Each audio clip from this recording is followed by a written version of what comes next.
there's a soft, tender part beneath that sassy front she puts up, and I need to be careful not to tear her soft petals. That's a lie. You could have told me at any point in time. I just think you wanted me to find out on my own.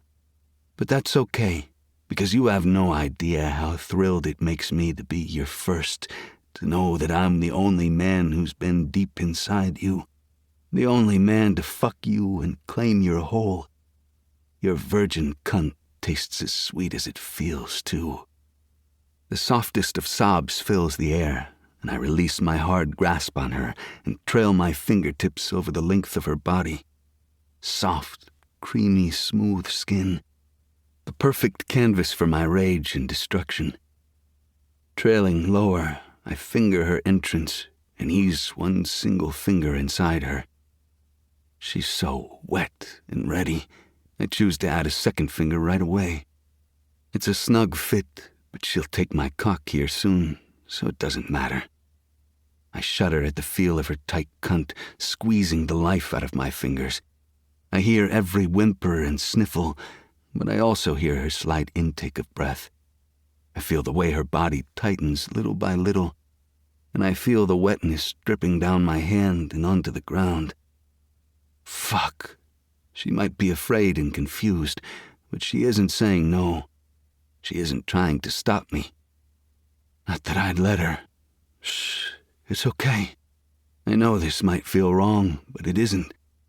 Now I'm going to fuck you until you come all over my cock. I want my cum mixed with your virgin blood, and I can't wait to watch it leak out of your tight hole and down your thighs, a true masterpiece of my complete destruction of your virginity. I'm not on the pill. The panic in her voice can't be missed. You can't come inside me. I lick up the side of her neck and take her earlobe between my teeth, nibbling on it before whispering into her ear, I can do whatever I want, sweetheart. That's what you signed up for when you entered these grounds. You gave up complete control to me. But because I'm a nice guy, and the last thing this world needs right now is another psychopath running around, I'll get you a plan B and make you an appointment for the shot. I don't need birth control, she growls, and you should use a condom. I don't want any diseases you might be carrying. I let out a chuckle. It might come as a surprise, but I've never fucked a girl without a condom. You're a first for me, and now that I've had a taste of what that's like, I won't be going back. I don't want anything between us, not even a thin piece of latex, so if you're worried about diseases, I can confidently tell you I have none. Well, maybe I do, she pants, trying to break through the building pleasure in her core. If you're trying to scare me away, it's not happening. I don't care. You were a virgin before this. You can't make me believe you have anything, so keep telling yourself whatever you need to. Nothing is going to stop me from sinking deep inside your cunt again and again. Not even you. I hate you. Hate me all you want, baby. If your hate tastes this good, I can't imagine what your desire tastes like. I continue to stretch her with my fingers, slowly fucking her, listening as her breaths turn to pants and her hips buck against my hand. I could have been a dick and carried on fucking her, knowing that it was going to hurt no matter what I did, but the tiniest part of me wanted to try and lessen the pain however I could. Now I'm kind of regretting it, since my balls are aching, threatening to turn blue and shrivel up. Between the chase and foreplay, I'm ready to explode. Her cunt is a sloppy, wet mess by the time I'm done with her, and when I pull my fingers from her tight hole, she lets out a disapproving groan. No worries, I have something better than my fingers for you. I guide my cock to her entrance and slide inside her slowly, so very slowly. Every clench of her tight muscles has me gritting my teeth as I force her to take every single inch. The desire to rut into her over and over again grips me 10 times harder. I want to hurt her, but I don't want to ruin her just yet. There will be plenty of time for me to take her like the animal I am. Latching onto every last shred of control I have, I fuck her slowly, in and out, marveling each time I see the streaks of blood on my dick. A fucking virgin. How could I get so damn lucky? The thought makes me move a little faster, needing a little more friction. You feel so good, Belle. So fucking good. I snake a hand back down her belly and continue to massage her clit, my fingers moving faster over the tight bud. Liquid from her cunt pours over my length with each thrust, and I love the fucking sounds her pussy makes as we connect. Drew. She moans my name, and it sounds so fucking beautiful. She's close now. I can sense it, feel it in the way her body trembles and her muscles quiver. Even through the pain and stretching she feels, she pushes her ass back against me, chasing the pleasure. Oh, yes, she wants this. She wants me. You're going to come for me, aren't you? I ask. Oh, God. Her words are raspy, her breath's coming out more like pants now. Do you feel it building? I can feel every clamp of your tight pussy around my dick, and it's driving me crazy. You're going to come with me. That's your only choice here. If you don't, I'll continue fucking you until you do. And believe me, Flower, you don't know how long I can go. I'll leave you a whimpering, cum-filled mess if you don't do what I ask. A soft cry escapes her lips, and she digs her nails into my wrists. The pain sends bolts of pleasure down the base of my spine. Fuck me.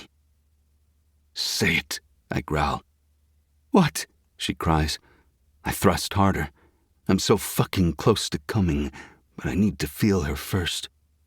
Tell me you're going to be a good girl and come on my cock, I hiss while bottoming out inside her. My grip on her tightens as I fight off the pleasure. The second the walls of her pussy clamp tight around me, milking me, I snap. Getting the girl off isn't ever my concern, but this girl isn't just anyone.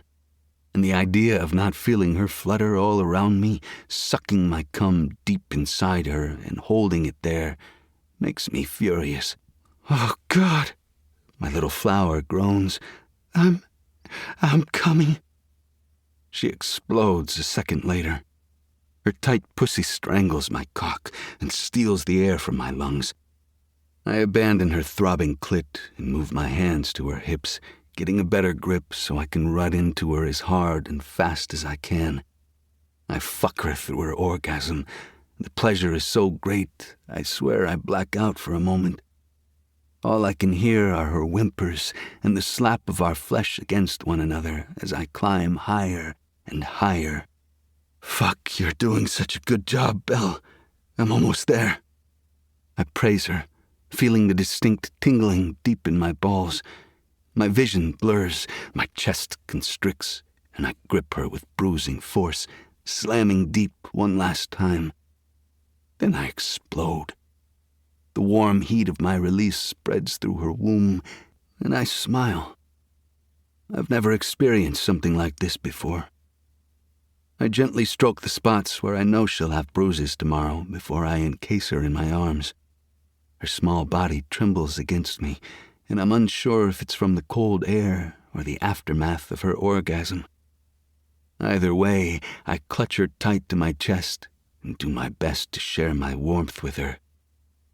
Gently, I nibble her neck and earlobe, attempting to kiss away the hurt. She's so fucking intoxicating. How did your first time feel? She lets out a defeated sob and folds over to catch her face in her hands. Her emotions are all out of whack, but it's not unexpected. I can't believe I let you touch me. I don't even know you. You know me a lot better now. I climb to my feet and pull her up with me. Then I wrap my jacket around her naked body. It covers her from knee to neck. Are you up for another round, or are you done for the night? Her green eyes become slits, and her lips tighten. Then she does something I never anticipated. She spits in my face. How can you stand here and act so casually about what you just did? Taking my virginity? I fucking hate you, and if you ever touch me again, I'll go to the police. Do you hear me? For a millisecond, I'm shocked, mainly by the size of her balls, but also because with how smart she is, it's safe to assume she understands the repercussions of her actions. Clearly she does, but doesn't really give a fuck. Guess I'll have to fix that. Before she can make a mad dash and escape me, I shed the gentle, kind front and wrap my hand around her delicate little throat. A squeal escapes her lips when I squeeze, applying ample pressure. She might have been the first virgin I ever fucked, and she might be my perfect match when it comes to every fucking thing else. But she will learn who is in control by the time this is over. Leaning in, I stare into her frightened gaze. Perfect. Exactly what I needed to see. Perhaps she can tell when to close her mouth and open it. Understand something, Flower. I'm the one in control. I'm the one with the power. In every sense of the word, you belong to me. If I want to fuck you right here and now, I will. If I want to share you with my friends, I will. If I want to make you lick the spit off my face, you fucking will. Don't tempt me to prove a point, because I promise you I will, and then you'll regret ever fucking with me. I've been kind to you when I didn't have to be, and let me just say, kindness isn't something I offer everyone. But don't be mistaken. Kindness is not my biggest weakness, and I have no problem breaking you just to piece you back together again as I please. Do you understand? Beneath her fear, the anger and rage remain. I can see the flames crackle and pop. She wants to hurt me, but she knows damn well I'm not bluffing. Her cracked lips part, and I loosen my grasp ever so slightly to allow her to speak. Yes, she croaks. I release her with a satisfied smile and wipe the spit from my face. Next time she does something like that, I'll use it as lube to fuck her ass. Good. I'm glad we got that out of the way. And for future reference, the police won't help you. No one will. You're so mentally unstable. You should be in a psych ward, she growls and tightens the coat around her small frame. If no one believes me, that's fine. It doesn't matter. I'll find a way to make myself less appealing to you. I'd laugh if I didn't really think she might do something like that. I sigh. Do what you must, but just know, whatever consequences take place are those you've earned. Sparring with her makes my blood heat. I'm addicted to it. I've never experienced anything like this with any other woman, and now I don't want it to end.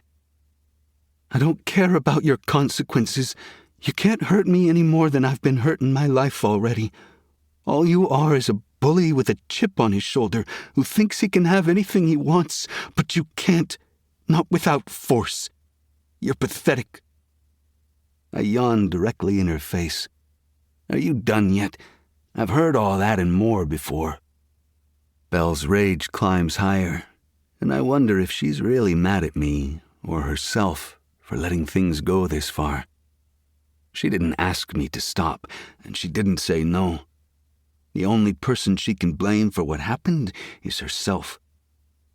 Angrily, she turns and stomps off in the wrong direction.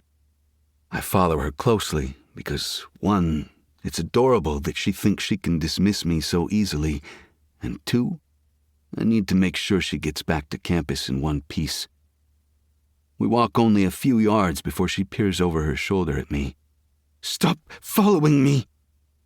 All I can do is shake my head. If you want to get out of here, you need to go left. It's only about a half mile back to the cars. Fuck you! She yells back at me, her fire making my smile widen. Perhaps I've found something worthy of my attention. Letting Belle return to her dorm alone takes substantial effort, but I manage it. I was tempted to drag her back here, kicking and screaming, but thought better of it. Instead, I took the rest of the evening to brush up on everything I knew about her. After a couple hours of sleep, I rolled out of bed, showered, and changed. Now I'm in the kitchen, getting ready to discuss the events of last night. It's just me, the boys, and a truly glorious stack of pancakes. Lee stands in only his pajama pants, scratching up his chest and over his shoulders. Sebastian's in a button-down and slacks, sporting a truly glorious black eye that makes me smirk every time I see it. Aries sits at the counter with his bare feet propped up, his shoulder-length curly hair wet and dripping onto his t-shirt. I shove them off. Get your ugly-ass feet off the counter. We're about to eat. When I take the seat next to Aries, I glance over at Sebastian. Call it. He stretches his head to the side, back and forth, like he's amping himself up for something. Then he snags an open bottle of 151 off the counter, takes a long pull and passes it around. I call this mill meeting to order. There are very few things we do officially or publicly. Most of them happen during the season, so we have the rest of the year to plan. But we still try to keep some of the old traditions alive. We're the 4 senior members of the group, and then we have several junior members. It takes a family name and a lot of money to get invited, and of course, everyone wants in before the hunt. I open my mouth to ask about how the night went, when a woman comes walking into the room, completely naked. We all glance at Lee, who seems unconcerned as he pours some of the 151 into his espresso. Charity, I told you to stay in bed. Her full pink lips form into a pout, and I eye the mascara lines on her cheeks before assessing the rest of her. Hell, there's mud caked around her ankles. I smelled pancakes, and since I'm hungry, I thought you might share. Lee's mouth folds into a flat line, and I grin.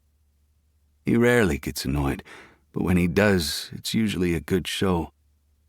With all the athletic skill he's built in the past 10 years of his life, he snags a pancake off the stack and throws it at her. She barely catches it in her hands, a folded, soggy mess. She glares icy daggers at him. If she thinks she's mad now. Grabbing the bottle of hot syrup from the counter, I pour some into the top of the pancake, smirking as it drips off the pancake and onto the floor. I point her back in the direction she just came. Get out. You've got your pancake. Her eyes skip around the room, and finally, she realizes she interrupted something. I'll just...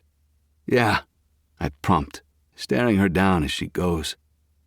When I flick my eyes back to Lee, I find him unfazed. Before we continue, did any of you other assholes have a sleepover with some unfortunate woman or man who will inevitably be tossed out? The two of them shrug and shake their heads. Lee's smug mouth twists up into a smile, and I watch as he looks up at the ceiling. What? I bark out. There might be another one up there, but I think he's still sleeping. All I can do is shake my head. Of course. I focus my attention on Seb and Aries, tuning out Lee completely.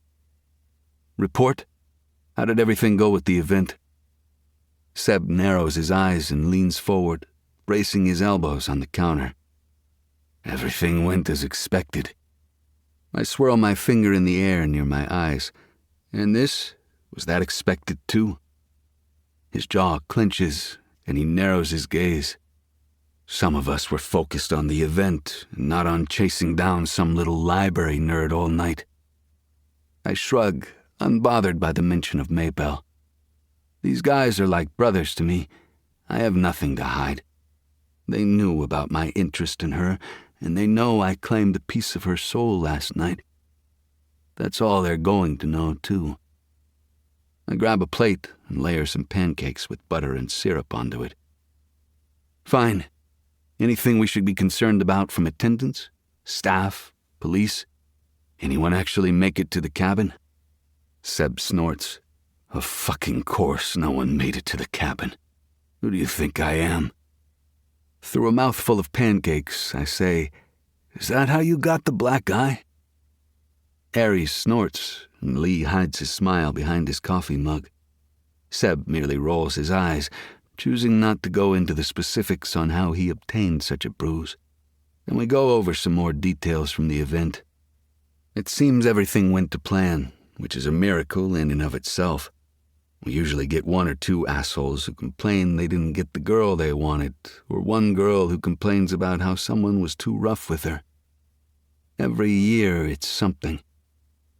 Once we wrap things up, I finish my breakfast and head back upstairs. When I step into my room, I freeze.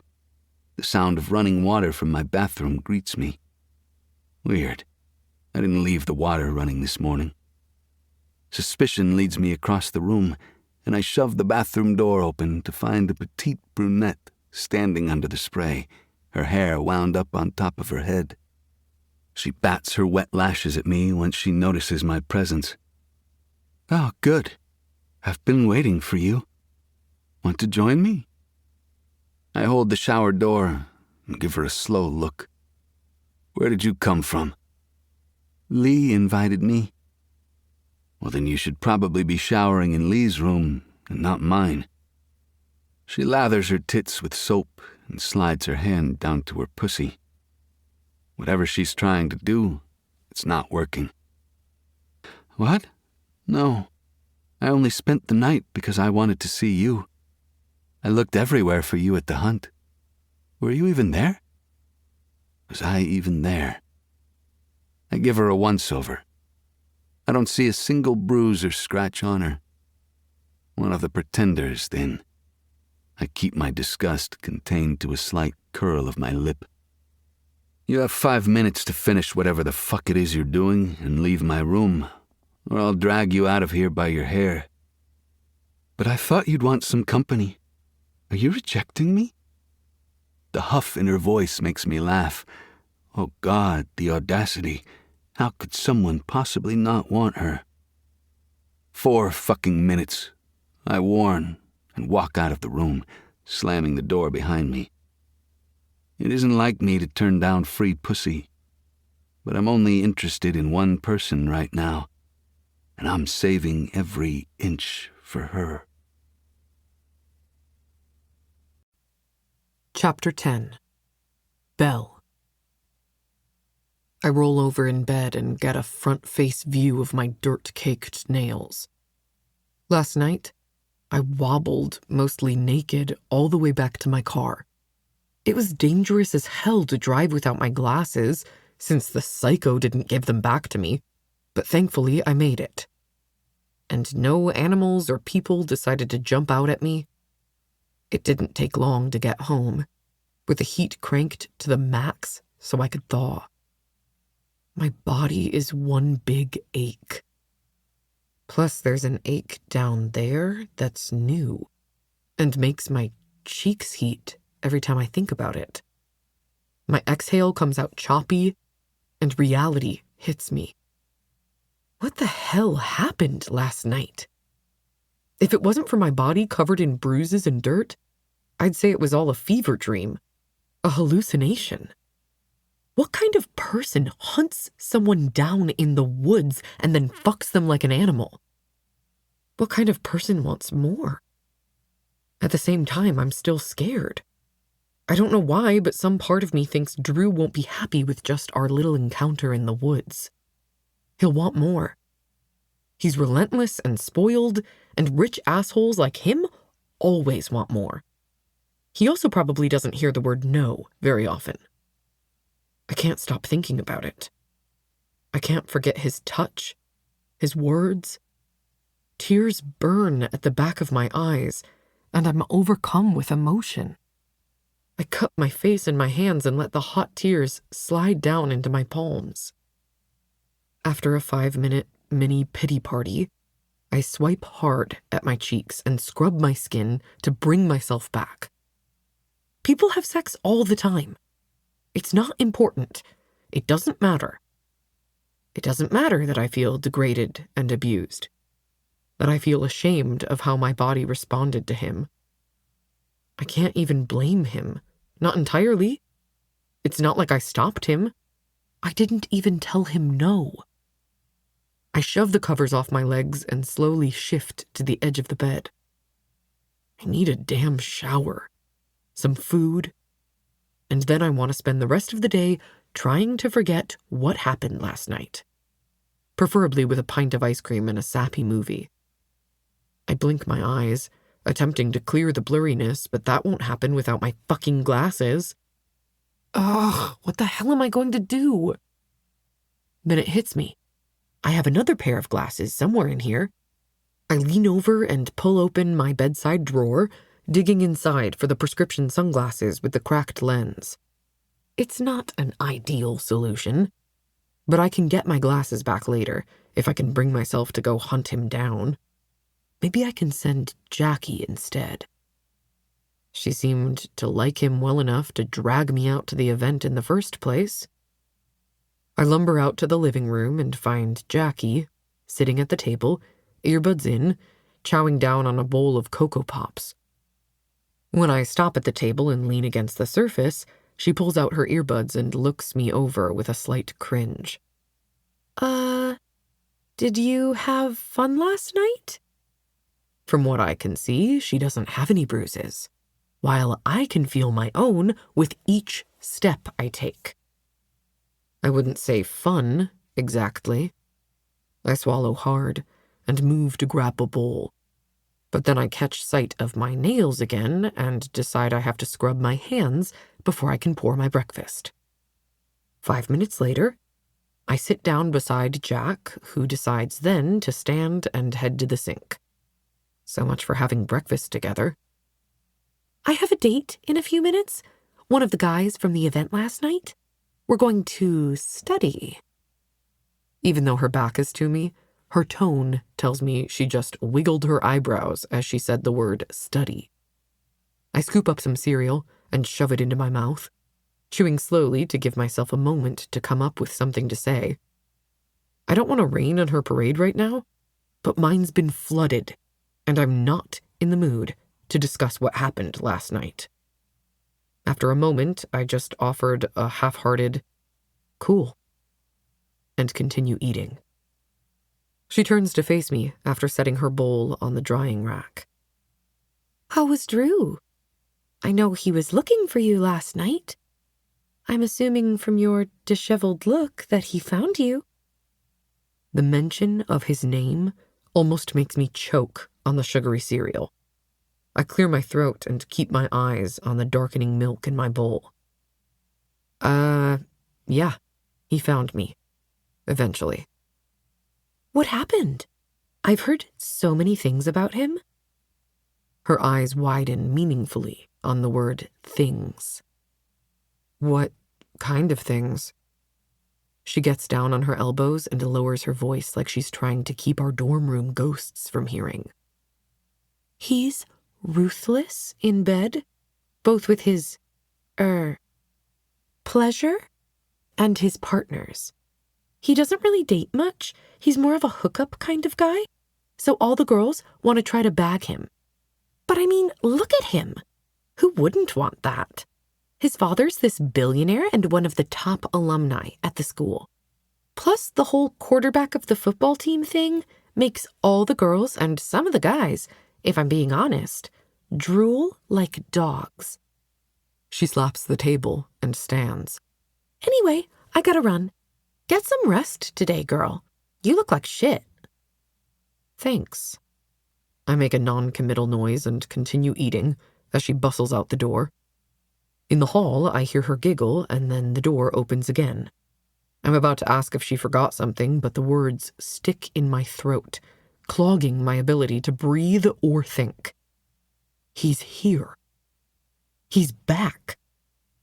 Warning bells go off in my mind, telling me to get the fuck up and move away from the danger. But I can't.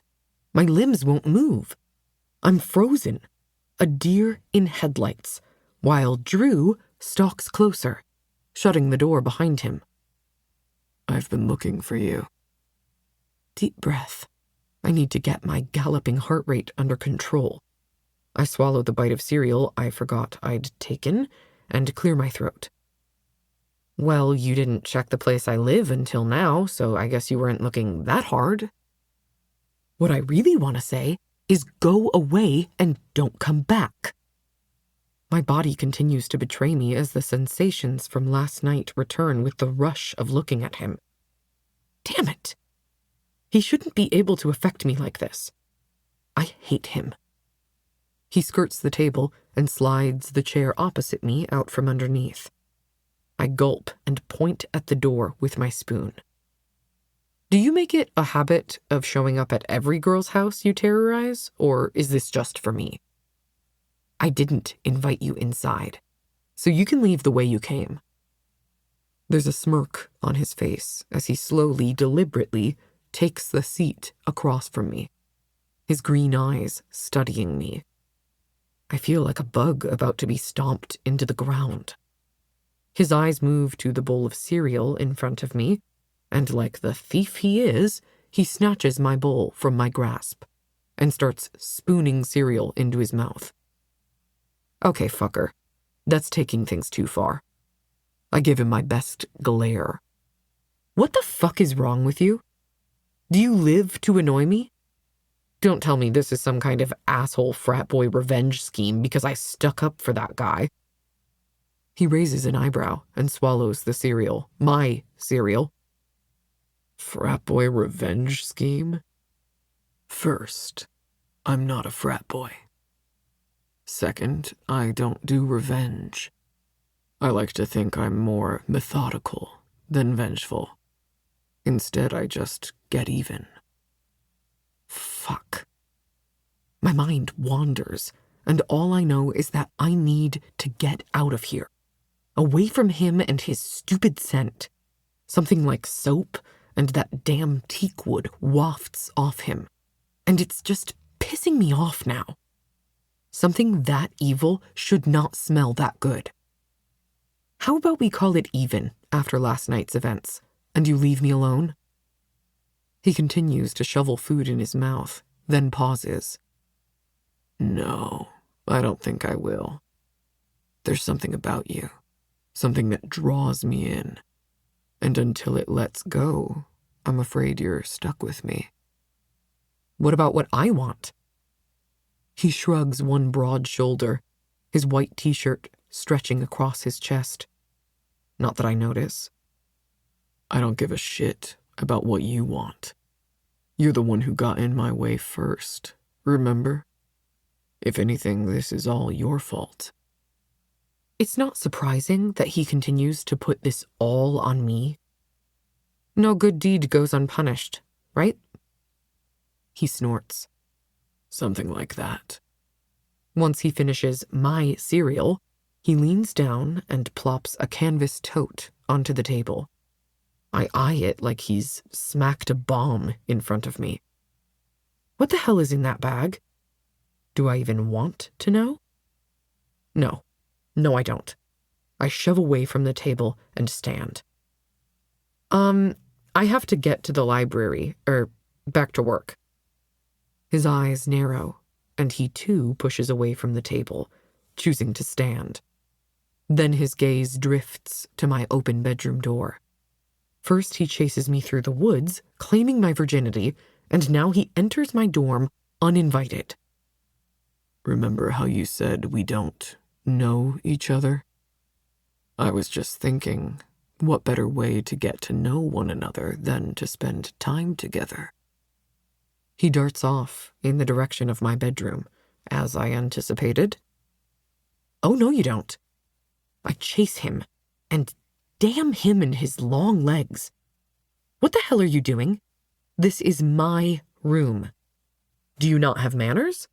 I didn't even invite you into the dorm, let alone my bedroom. Most would take the hint by now, but that's me telling you to leave. He appears relaxed, uncaring to what I've just said.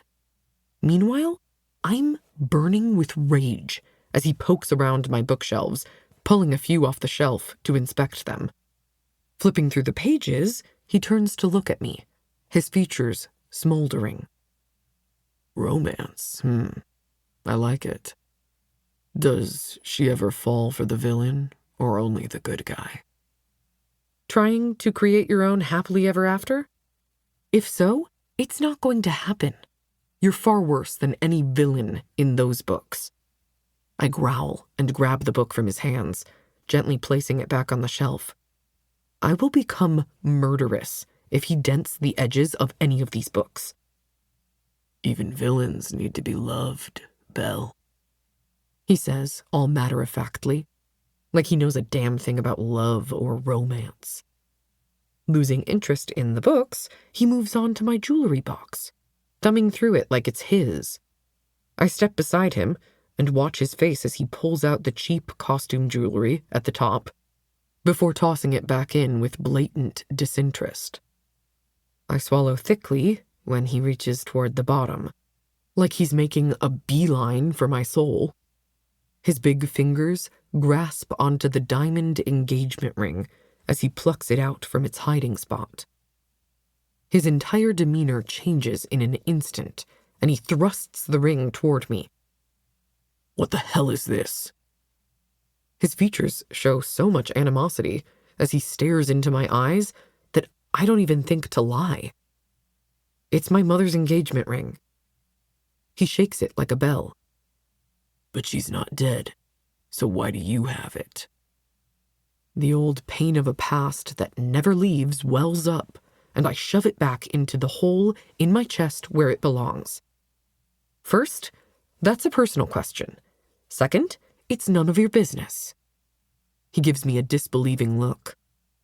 You think you can keep your secrets, but they belong to me now. Just like you belong to me now.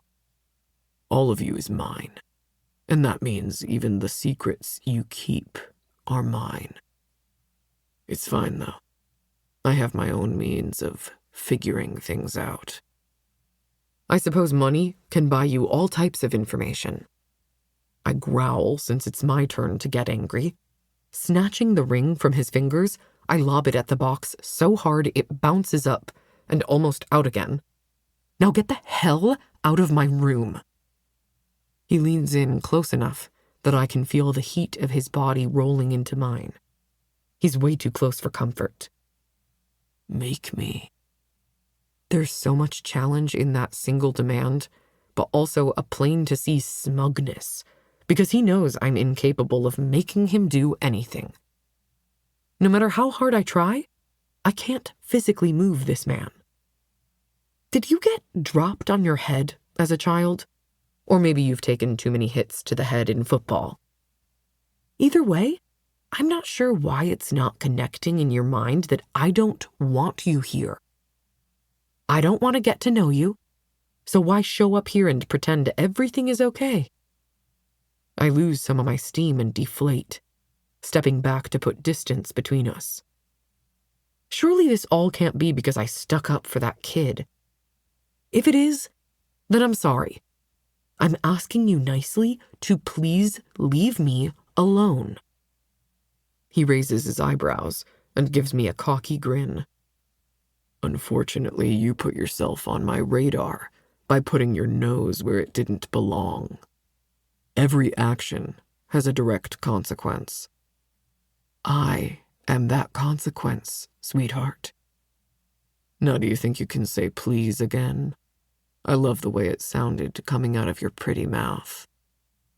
I scrub a hand down my face, my own frustration climbing. There are plenty of other, far more willing girls at this university who would bow at your feet for a simple hello from you. But you're choosing to pine over someone who would rather stick forks through her eyes than be in your presence. He shrugs. I'd love to see that. And I already told you. I don't know what it is about you yet, so I'm not going anywhere until I figure it out. So fucking me in the woods was figuring me out? He snorts. You mean taking your virginity on that dirt-strewn forest floor? It was on the path to getting to know you, yes. But it's not the only route I plan to take. Not every meeting is conventional or plays out like it does in your romance books. He leans in again, and I wish I could say that his presence only terrified me, but it doesn't. It warms me and makes me feel seen. Sometimes things start off wrong or bad. Not every moment is perfect or thought out. No, but there's no point in showing interest in someone when the other person already said they don't want anything to do with you. In fact, I think that's grounds for a restraining order. But I could be wrong. Laughter escapes his lips, and it sounds nice, which is ridiculous since nothing about this psycho is nice. You're something else, Flower. I don't want to be anything to you. That's too bad, since I thought about you this morning. I had to jerk off when I saw how your virgin blood stained my skin. Even now, I can still feel your wet, bloody cunt pulsing around my cock. That's all I could think about last night. I had to stop myself from breaking into your dorm and fucking you in your bed. He knows how to be romantic, doesn't he? I swallowed hard against both the arousal and revulsion his words inspire. I'm glad your memory is better than mine. All I remember is pain and suffering. He plucks the sunglasses from my face, then reaches into his pocket to pull out something. A moment later, he replaces them with my actual glasses, the ones he took last night. Suffering and pain. There might have been pain in the beginning, but that can't be helped. I don't remember you complaining, though. When I made you come so hard you saw stars. We can agree to disagree, then. He smirks. I like this better. I want to see your eyes. I lean away and adjust the glasses better. What an asshole. Bringing up the orgasm I had at his hands. I don't want to be reminded of that, even if I've never experienced something as toe-curling as that. I've never orgasmed like that before, not by my own hands. Now that I can see, like, for real, I think it's time for me to leave. I exit the bedroom and enter the suite, grabbing my ready-to-go backpack off the floor. Belle? Drew calls from the room. Nope, I'm not doing this with him. The next thing I know, he'll have me on the bed in my room. Wasting no time and wanting to piss him off a little, I grab the sack he left on the table and rush out the door. I flick the lock into place before slamming the door, and then race down the hall at a dead sprint. Let him look through my things. He won't find anything, especially since there's nothing to find. I can only hope he'll get bored and realize what a mistake he made in choosing to torment me. By the time I make it to my car, I'm out of breath. I climb in and sag against the seat, locking the doors just to be safe. The tiny hairs on the back of my neck stand on end. I remind myself that I'm safe as I scan my surroundings. There's no sign of Mr. Psycho. Thank God. I let out a sigh and cautiously open the bag he brought. I can only imagine the contents.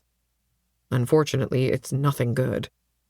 Inside are some protein bars, my discarded clothing, the Plan B he promised, as well as the birth control pills he wants me to take, and a slip of paper.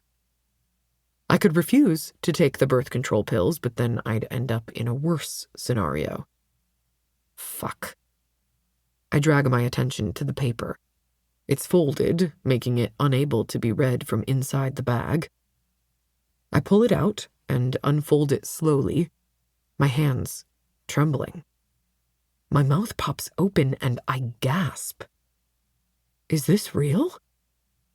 It can't be. Someone pinch me because I think I'm dreaming. Printed on that paper is a $10,000 check, and it's made out to me. Oh, fuck. Chapter 11. Drew." She escaped again, like a mouse barely missing the trap. She's much more than I anticipated, and the challenge she provides only makes me want her more. When I return to the mill after my shenanigans with Belle, I find Lee curled up in my bed, my covers mussed and tangled around his bare legs. My eye twitches with annoyance. What the actual fuck? I kick the side of the bed. The edge of my boot lands close to his junk, and like a smart man, he jerks away from the edge.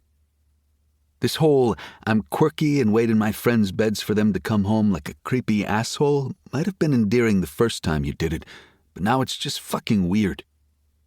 His eyes pop open, anger shining bright in their depths before shifting to the playful playboy he shows the world. I raise an eyebrow as he rolls onto his back and stretches the length of my bed like a lazy cat. With a roll of my eyes, I throw myself onto the armchair by the empty fireplace. "Pretty sure you have a room of your own, which, in fact, has a bed. I know it. I've seen it." Lee hums in his throat and rolls on his side, shifting my comforter between his thighs. I have to wonder if he has a death wish. "Dude," I complain. He's only doing this to annoy me or get some reaction out of me. Without an audience, Lee is nothing. Instead of answering, he snuggles in deeper. "How was your night? I saw you with that nerdy little library girl. How did she do? Was the change worth it? I mean, since she's not really your type and all." My gaze turns cold, and slivers of my rage fracture through my expression before I can stop them. And what exactly is my type? "Calm down, Hulk. I'm not trying to start some shit. It's just an observation. We don't see you with many girls, but the ones we do see you with don't typically look like they are late for a study date or the host of the Mathletes." I keep my face blank. I don't share shit with anyone, because feelings, emotions, and opinions are the exact ammunition that can and will be used against you. Everyone is your friend until the day they become your enemy. No one needs to worry about what I'm doing, or better yet, who I'm sticking my dick in. Unless you're riding my dick, you shouldn't be worried about it. Lee rolls onto his back and grins up at me. "If you're offering, then I'm more than willing. I'd let you fuck me." Lee is open to anything and everything, and while I have no problem with that, it's going to be a no from me. I stare blankly at him. No reaction is still a reaction, I remind myself. "Look, you're like a brother to me, Drew. I'm just curious. It isn't like you to restrict yourself to just one girl during the hunt, and I'm sure the guys weren't the only ones who noticed. We had some charter members here tonight from Blackthorn and Prescott, and they always try to model their hunt after ours. They don't have the balls to go all out like we do, but it's cute of them to try. What I'm saying is, the fact that not many saw your face last night will lead to questions. It's a statement and warning all in one. Rage burns in my veins. I won't be questioned by the men I lead. Fuck that. I get enough of that shit from my father. With my mother bedridden in the other family estate, I can only do so much. I wish I got more pushback from her. I'd take her gentle chiding over my dad's beatings any day. I clench my fists tightly and grit my teeth, my jaw aching beneath the pressure. Reacting with violence would be my first move, but it wouldn't change anything. Ultimately, everyone, even my friends, reports to my father. The best thing I can do is bury the emotions beneath the mask and wait for the opportunity to expel them. "We both know you aren't here to discuss some girl. What can I help you with, Lee?" My friend shifts to the edge of the bed, and I'm relieved to see he's at least wearing a pair of basketball shorts. "Nothing really. Just wanted to let you know that others had noticed. And if others have noticed, then we both know it won't take long for word to travel." He's asking, without asking, how long it will take to get back to my father that I'm interested in one woman, one specific woman. And if that woman doesn't rise to my father's ridiculous standards, she'll quickly be off limits. As much as I do what I want around this school, my fucking father pulls more strings than I'd like to admit. I glance away and stare at the rug near the window. Lee takes the hint and stands, edging closer to the door. Anything I can do? Anything any of us can do to help? I shake my head, still staring at the ground. No, nothing. This is something I have to deal with. Deal with? What's that mean? The girl. She's not a problem, just a form of amusement. I'll make sure everyone knows that. He salutes me and walks out, shutting the door behind him. I grimace, my gaze moving back to the bed. You better not have brought anyone back here. I curl my lip, pull out my phone, and text our cleaner to change my sheets as soon as possible. The things I put up with at the mercy of friendship. I navigate from my texts to the app I set up with the thumb drive to spy on Maybell. It's so fucking stupid to be obsessed with an ordinary girl when I could have any pic of them that I want. But Belle is different. She chose to stand up to the bully in a room full of people. She trembled with fear, but still held on to her pride. She provided me with a challenge I didn't realize I needed. I checked the history in the app and browsed through it. Simple, mundane. She's gone to the library and opened her banking application about 100 times. Based on the balance, she still hasn't deposited the check I gave her. A part of me is enraged at her audacity, but the other part of me carries satisfaction in the fact that even with a check in hand, she still refuses to accept help. Perhaps Maybell is more of a wildflower than a wallflower. I sit back and watch as she scrolls through tabs. She navigates between her class schedule, tutoring schedule, and an essay she's supposed to be writing. I smile to myself. How can something so simple be so interesting? I'm not surprised to find that she has a full schedule on top of the tutoring appointments she does in her limited free time. I think that might be why I'm so intrigued by her. She's nothing like I'd expect. Careful, boring, normal. Even worse, she's caring. Caring enough that she's willing to give herself to a beast like me to help her mother. Her very sick, but in denial mother. At least from what I can tell from their numerous texts. I scan through the remaining messages, checking each one by one. My finger hovers over the next text from one of her many tutoring clients. A rush of irrational anger floods my veins, making it difficult for me to breathe and my vision blurry. Stuart, I was thinking maybe you might want to go out sometime. What the fuck? Rationally, I know I have no stake or claim over her. We fucked one time, and that's it. She isn't anyone or anything to me, just some girl with a nice pussy. But in many ways, I already know it's more than that. This makes me want to demand she drop him as a client altogether, but I doubt she would do that. I make a mental note to look into this fucker and leave it at that for now.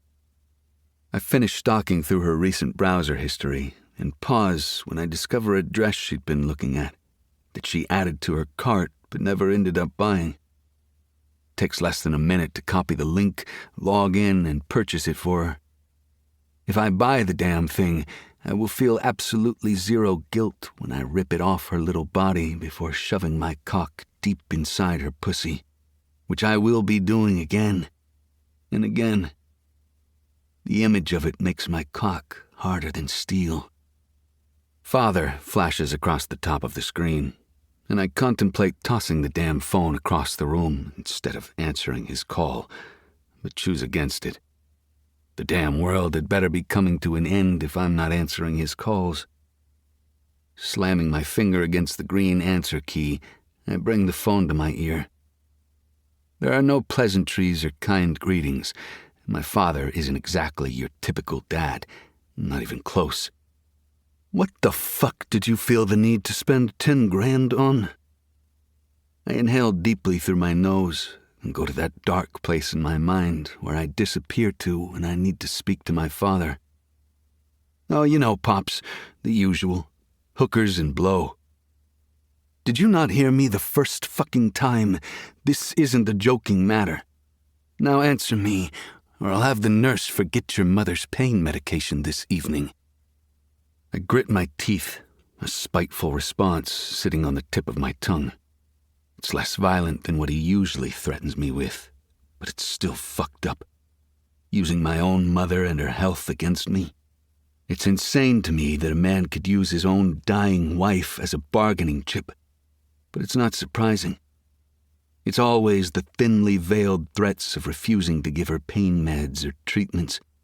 It's either stay in line or risk losing the only person who's ever given a shit about me a little faster. I'll always try to keep my mother, because as long as she is still here, I know pieces of good remain inside me. She's not just my mother, but also your wife, or have you forgotten that? What did you just say to me? I think you've forgotten who you're talking to.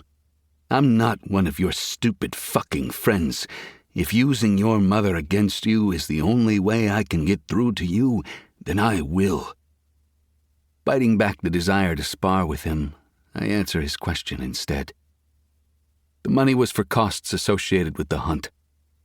I see. And how was this year's event? It's crazy to me how quickly he can switch to business mode. I shrug, even though he can't see it. Attendance was good. Best show out for a semi-public event in the past few years. He hums in the back of his throat. Good, good. Next time, clear the expenses with me first. I know you like to think you have special privileges as my son, but we run by a code. Things need to be done the right way. No fucking thank you. I don't say that out loud, though, and choose to remain silent instead. Sometimes saying nothing is better than saying something but never being heard. My silence encourages him to continue talking. I'm sure you got the notification from my secretary already, but an event is coming up soon. Your attendance is expected. Black tie, of course, but do not bring a +1. I never got notified, nor did I know about the event, but he doesn't care. All he cares about is his name and image. I've never shown up with a date to your events. Dating isn't really my thing, and let's be honest, Dad, no one I bring will live up to your standards anyway. It's a punch in the dark, one I'm sure I'll pay for in due time, but it feels good to let the words fall off my tongue. He makes a noise, some type of growl mixed with a grunt. Do not fucking test me, Drew. I have no problem hitting you where it hurts most. And speaking of pain, I better see some improvement in your grades soon. You've been playing ball too much and not studying enough. Football is another trophy on the shelf, but not your entire life. Without an education, you're nothing, and you will not tarnish our family name by refusing to study and get good grades. I press my lips together, biting back all the responses bouncing around inside my head. Says the fucking man who just ordered me to come to one of his stupid parties. No matter what I do, I'm never good enough. We win the game, and in his eyes, we could have won by more. I attend his stupid events and smile, playing the perfect son, but away from the public eye, I'm shown it's not good enough. Nothing is good enough. You will attend dressed appropriately. You will not bring a date, and you will behave and act respectfully or else. The warning hangs between us. Yes, I'll be there. The words stick tight in my throat, making me want to find the man and punch him in the face. If I didn't need him for now, we would have gotten into it a long, long time ago. When he doesn't continue, I ask the question that will surely ruin his day. How's Mom? If you want to know how your mother is, then get off your ass, go to the estate, and see her for yourself. I'm tempted to press him, and ask him when the last time he saw her was, but I stopped myself. I don't want this conversation to last any longer than it already has. Fine, I'll go see her. I say it because it's what he wants me to say. I say it because I'm 2 seconds from unloading my shit on him, and that will only make things worse for me. How's school? What rank is your team currently? Anyone listening might think he's asking because he cares. I know better. First, of course. Good. Always the best. Nothing else will do. Just remember, as I said, football is another trophy on the shelf. Your education and your family image are everything else. It's a speech I've heard 100 times, 101 times, and I don't need it again. Did you need anything else? I keep my tone flat and businesslike so he doesn't chastise me further. Thankfully, he can't see my face right now. No, that's all. I'll make sure the secretary sends the invitation with the time. I'm sure I don't need to put into words the ramifications this could have. He hangs up without another word, and I squeeze the phone a little too tightly, then toss it onto the desk. My hands are shaking, my muscles tense, and I'm 5 seconds away from destroying something. I count in my head. 1, 2, 3, 4, 5, 6, 7, 8, 9, 10, 11, 12. My thoughts drift in and out with every number, and the anger fades further and further from my mind. After several minutes, I've calmed down enough to go downstairs to the kitchen and find something to eat. Like usual, the space is empty, and midday light slants in through the large glass doors leading out onto the large patio. Once I reach the kitchen, I'm still pissed off and in no real mood to cook, so I throw together a peanut butter and jelly sandwich, then stare out across the grass leading to the woods. I close my eyes and relish the memories rushing back to me. Belle, running through the leaves, the scared little whispers she made when she thought I was close to catching her, the fear in her eyes, and the sound she made when I shoved her to her knees in the dirt, the blood on her skin, the tears tracking down her smooth cheeks. Beautiful. A true masterpiece of chaos and fear. She looked so sexy with my marks on her skin.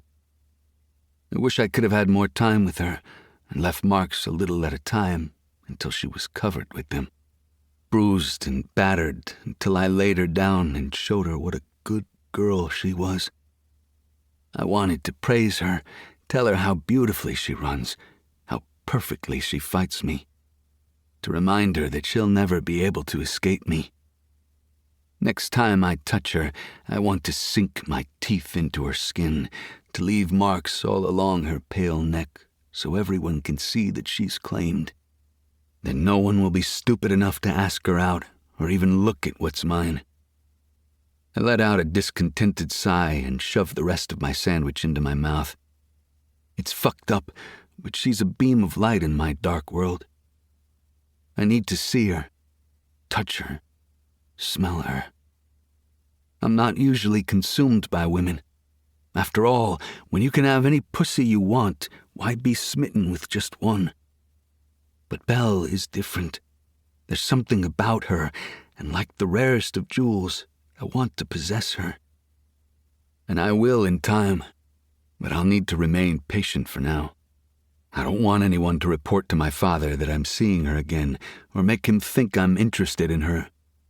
If he thinks I'm interested in someone, then he will find a way to use them against me. And as much as I tell myself I don't care, putting Maybell in the middle of this shitstorm with my father isn't what I want to do. I'm selfish and fucked up, but I wouldn't submit anyone to deal with that man. As much as it pains me, I'll have to wait, even if waiting isn't my thing.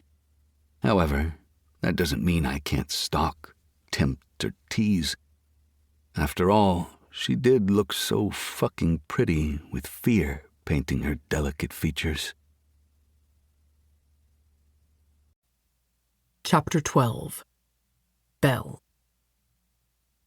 Have you ever gotten that strange tingling sensation at the back of your neck? The one that makes you feel like you're being watched? All your hairs stand on end, and goosebumps pebble your flesh? Because I have. More times than I can count in the last week.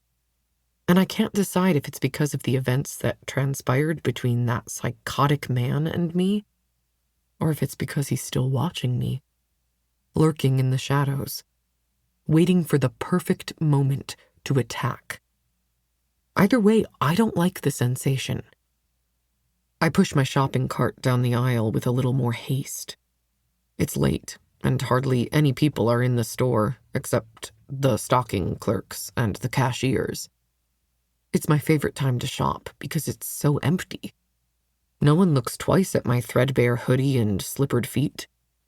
Usually I'd drive to the next town over and go to Walmart or Aldi's, but I'm only getting a few things. I glance at my cart and rub my neck, my skin prickling. I ignore the sensation since it's a constant in my life now, and focus on my groceries. If my math is correct, I haven't exceeded my $20 budget for food, and I can eat on this for a week. Off-brand cereal, almost expired milk, and a pound of turkey I can use for salad. The lettuce is already starting to go, so they marked it down too. I'll eat it all before it's bad, and it saves me money, which is all that matters. Hell, saves the food from going to waste, since they would throw it out anyway if I didn't take it. A sudden chill skates down my spine, and I tighten my grip on the cart and move faster toward the checkout. I don't know what the hell is wrong with me, but I can't stand being here or feeling so vulnerable for a moment longer. It's not like he'd actually attack me in the grocery store, right?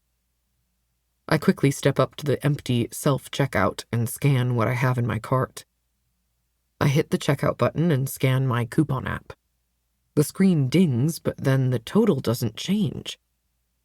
What the hell? Come on, you stupid computer. The computer in question gives a sharp ding and an error message about bagging my groceries. I groan and hit the checkout button again, trying to make it work. Once the screen clears with the total again, I gape at it. No. It was supposed to be $20 with the coupons. Defeat washes through me. I just want a goddamn salad and some fucking cereal. Tears threaten, and I glance at the cart, trying to calculate what I can remove. Everything in there is necessary. A deep voice from behind me cuts through the panic and shame welling up inside. Do you need some help? I'm already saying no as I turn around to look at the person in question. Oh, shit. It's the one from the hunt. Sebastian, I think, is what Jack called him. A friend of his. No. I whisper, then clear my throat and say it again, louder. No, I'm good. Doesn't seem that way. Maybell, isn't that your name? What do you want?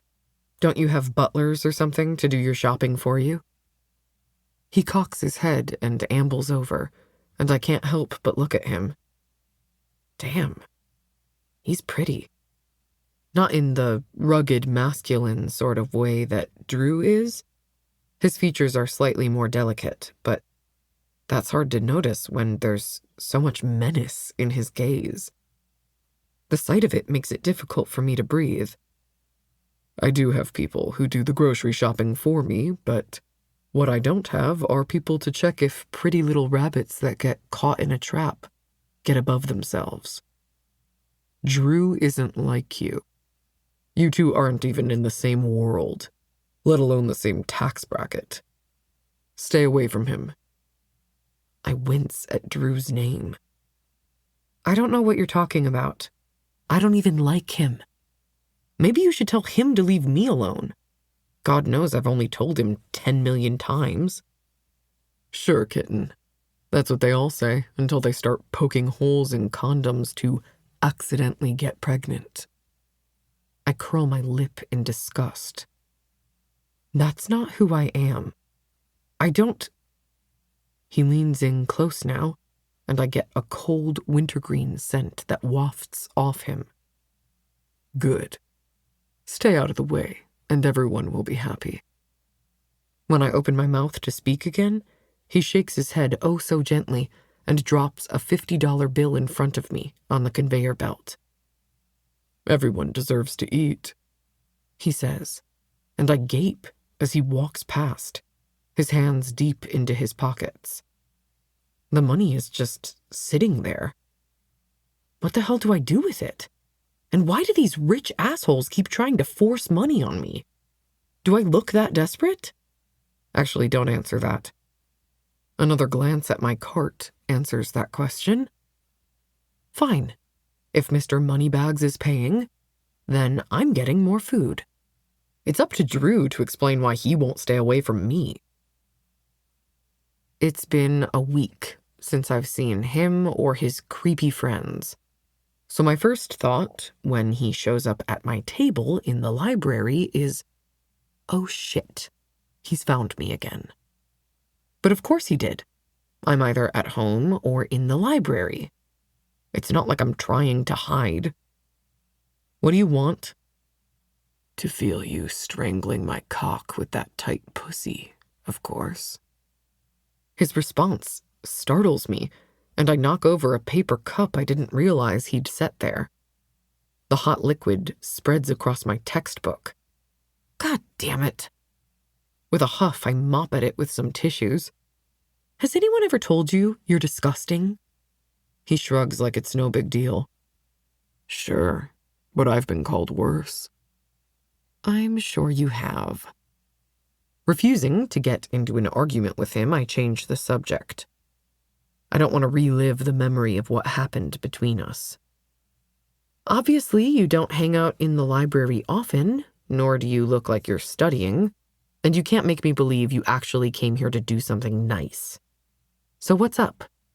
Why are you here? What do you want from me? I'm pretty sure he's following me or stalking me, maybe both. It's not a coincidence that he would show up here, especially knowing this is where he can find me. He wants something. Maybe more of what happened in the woods? I hate the way my body lights up at the reminder of the way he made me feel and how savagely he took me. Shaking the memory away, I meet his eyes and he holds my gaze. A smirk is painted on those criminally full lips, like he enjoys my refusal to cower. After a minute, I swallow hard and give in, looking away. Just tell me what it is you want. Would you believe me if I said all I wanted was to see you and bring you some coffee? I stare down at the rapidly wrinkling textbook in front of me. So much for selling this one for the money Mom needs. There are others, though. I can make do. I'm reminded of the check he gave me. I can't bring myself to cash it. Yet, if I'd made it to the cabin, despite everything, I wouldn't have had any qualms taking that money. Then again, I'd have earned it. Unconventionally, but I'm okay with that. But this way, him just handing me a check, it makes me feel cheap, like he bought my virginity or something. I slip the check I've been staring at for hours, contemplating what I'm going to do with it, out from under the stack of notebooks and hold it out to him. Maybe him showing up here is a sign. After the store incident with his little friend, I don't want to look like a charity case, not any more than I already feel. Here, take it back. I don't want it. Yes, I know I need the money, but I also care about my pride. I care about integrity, and I want him to know I can't simply be bought like an item on the shelf. He tilts his head, and his dark russet brown hair falls across his forehead, those dark forest green eyes piercing, narrowing to slits as he studies me like a bug beneath a microscope. And why is that? I reach farther, extending it toward him. The reason doesn't matter. All that matters is I don't want it. In an instant, his body goes rigid, his nostrils flare, and the tiny hairs on the back of my neck stand on end. If he possessed the will to expel daggers from his eyes, I'd be dead this very instant. Is my money not good enough for you, Flower? Strangely, I'm annoyed by the mocking way he says that stupid nickname he's given me. I shift in my chair, unease coating my insides. For some reason, I thought this would be easier. I guess I shouldn't assume anything when it comes to this Neanderthal. Slowly, I drop my hands down to my lap, the check still clutched tightly in my fingers. Of course you would think it has to do with you. Believe it or not, I don't care about your money. What I care about is integrity, and the fact that I didn't earn this check. Therefore, I don't want it. I watch his face intently, noting the curl of his full bottom lip and the low, simmering rage flickering in his eyes. He shifts forward like a panther ready to pounce, bracing his forearms on his knees. He looks like the evil villain in every one of my romance books. Instinct guides my movements, and I jerk away, my blood pressure rising with every shallow breath I take. I know very little about this man, but what I do know is enough to make warning bells go off in my mind. Like most red flags, I ignore the desire to run and remain seated. If that night in the woods taught me anything, it's that if I run right now, the only thing that he will do is chase me. And I don't want that to happen. This isn't a game. You're a smart girl, Belle. Do you really think you didn't earn that money after what happened? His words sting like a belt across bare skin. Who cares if he has money, power, and looks? It doesn't mean he can act like a self-righteous prick. I'm not for sale. What happened in the woods has nothing to do with this money. If you're insinuating that you bought my virginity, then we're going to have a problem. You can't buy something that isn't for sale, Belle. But for fun, let me play devil's advocate here. And let's say you made it to the cabin. Would you not have taken the money then? Even if you acquired it the same way? He is definitely fucked if he thinks I'm going to let him try reverse psychology on me. I look him dead in the eyes, refusing to show him anything. I'm sure other girls would bow at his feet, but I'm not them. I wouldn't have acquired it the same way. Getting to that cabin would have meant I didn't get caught. It also would have meant I hadn't given my virginity to some random stranger in the cold woods either. It's his turn to shrug. Not necessarily true. Making it to the cabin was all you had to do to win. I had my sights set on you and planned to claim you one way or another. You could have continued on your merry way afterward. I wouldn't have stopped you. I turned to fidget with my books. Anything to distract myself from his bigger-than-life body and presence. I don't recall you being overly helpful afterward. His fingers graze my chin, and I shiver as he tilts my face up, forcing me to meet his icy gaze. Take the money. You need it. I don't. This isn't something I'm going to continue negotiating with you. You need it, I don't. It's difficult to remain calm when he speaks words that are so truthful it hurts. Is that how he sees me? I guess I shouldn't care because who the hell is he?